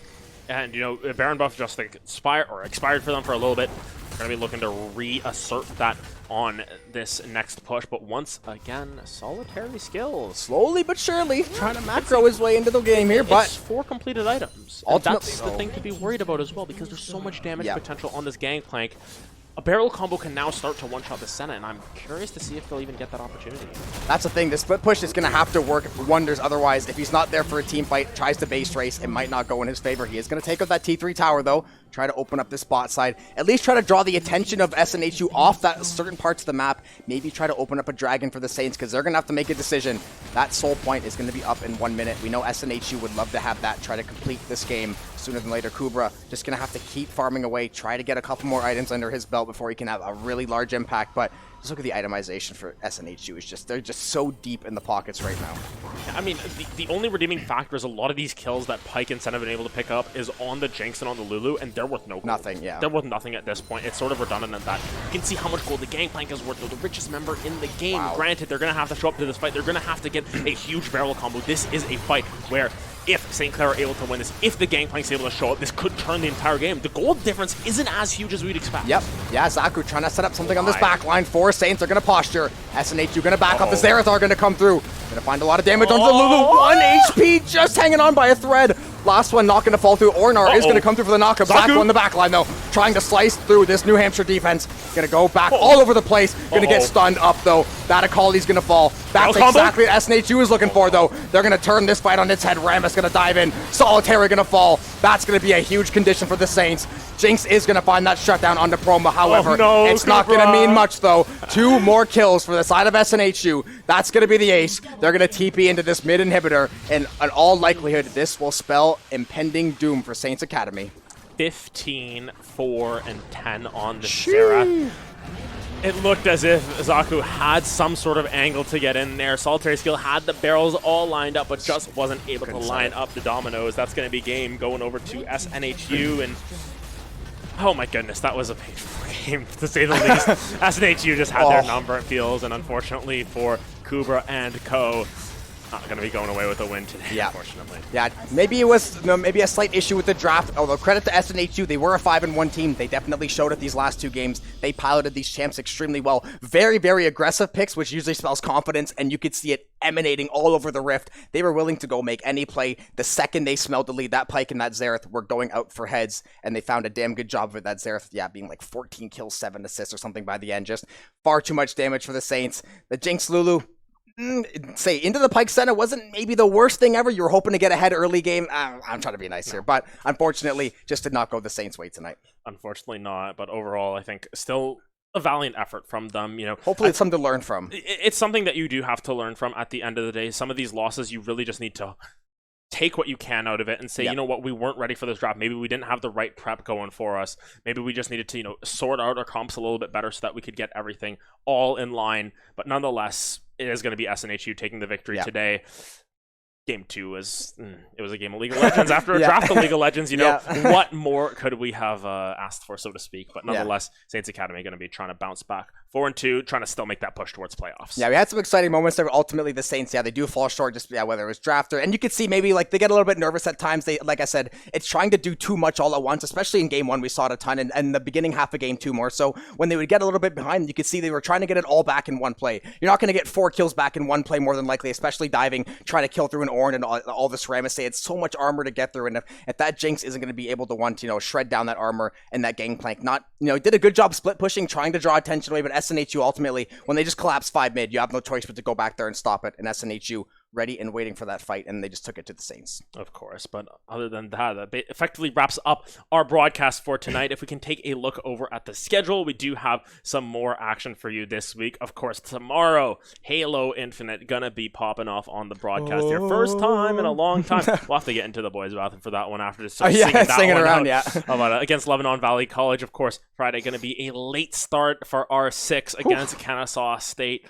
And of course, on Saturday, everyone's waiting for it. COD Modern Warfare 2 tournament. Big deal to come through here. Gonna be excited to see what the Saints of COD team can do, because they've been spectacular all the time, every single time they come up on our broadcast. It is going to be a CCL tournament, I believe, as well, so going to be some pretty high competition. We missed seeing them in CCL last year. They had such an amazing run, finishing pretty highly up there in the rankings. But with that being said, we'll let you guys go. It's already getting a little bit late, so we'll let everybody go. Enjoy their Wednesday night, but thank you all so much for tuning in. Academy, unfortunately, falling 0-2 to New Hampshire, but regain, retool, come back next week. Still are sitting at 4-2 in NECC, so nothing to shake a stick at. But like I said, that being said, we hope everyone enjoys their night. Thank you for tuning in with me and Adam, and have a great one. So, I don't know what's happening. I don't know what the Pike's going to build at this point. I mean, of note, Pike did go for the Halo Blade, so still looking for that sort of all-in potential. And Pancake here is going to really try and push the agenda, but Caster's already mid here. Yeah, early Ignite going to come through, going to try to land the knockup, is going to land the stun. So level 1 gank, they are going to give the kill over to the Akali as well, so try to get Zaku online. But one to pull out here, nonetheless. Both junglers are bot side. Something's brewing. Something's cooking up here. Hook going to miss on Saint Skittles there, and I wonder if the bot lane is playing a little more passively based on kind of what happened last game, where not that they got gapped, like they had some good plays, but ultimately the bot lane, you could tell SNHU was pretty much in control the entire time. Rammus going to spool up there. They're going to go for the all-in. Polymorph going to land. Double knockup. Beautiful play by the Rammus. The Saints are in a world of hurt. Taunt going through. Pike going to pick up the double kill. Proma getting it done. Zaku luckily able to take out that Zera. Wait, this Rammus creeping towards him. Lots of damage. Going to not get the R kill though. Sen is going to pick that one up though. Skittles is going to fall. Proma going to fall to Zaku. All in with the Akali. Rammus once again getting here for the stun. Trying to land that taunt. Is going to land it. Skill shots coming through. Stopwatch going to get popped. Cades are trying to make a play. TP in backside. Toxic finds the kill though. Another stun. And now it's going to be a late TP. And Skill is going to be in a very, very bad spot. Trying to at least get one frag out of this one. Unfortunately though, he is going to fall. I posture for another play here. Zerath's going to get some channel going. Trying to find the poke. Looks like Proma's going to try to go all the way in here. Zerath going to find the kill onto the Jinx. Kubra falling yet again to this Zerath. Look how much damage this Zerath is putting out right now. And SNH2 is working off the bot side here. Orn are going to come through. Schwartz diving all the way in. Knockup going through. Flash going to get burned off Skittles there. Look how much damage this Zerath does. And it looks like Proma trying to find a little bit of damage for this kill. Exhaust and GP though combo. And I said it 100 times, Toxic finding a wishes of the Saints. And that's the problem we said too, having this really squishy comp. If that Zerath is able to tag it on a half HP, one R shot landing, the Jinx is gonna fall. Toxic, deadlier than Curry from 3 once again. 3 HP just hanging on by a thread. Last one not going to fall through. Ornar is going to come through for the knockup. Zaku on the back line though, trying to slice through this New Hampshire defense. Going to go back all over the place. Going to get stunned up though. That Akali's going to fall. That's exactly what SNH2 is looking for though. They're going to turn this fight on its head. Rammus going to dive in. Solitary going to fall. That's going to be a huge condition for the Saints. Jinx is going to find that shutdown onto Proma. However, it's not going to mean much though. 2 more kills for the side of SNH2. That's going to be the ace. They're going to TP in. I don't know what's happening. I don't know what the Pike's going to build at this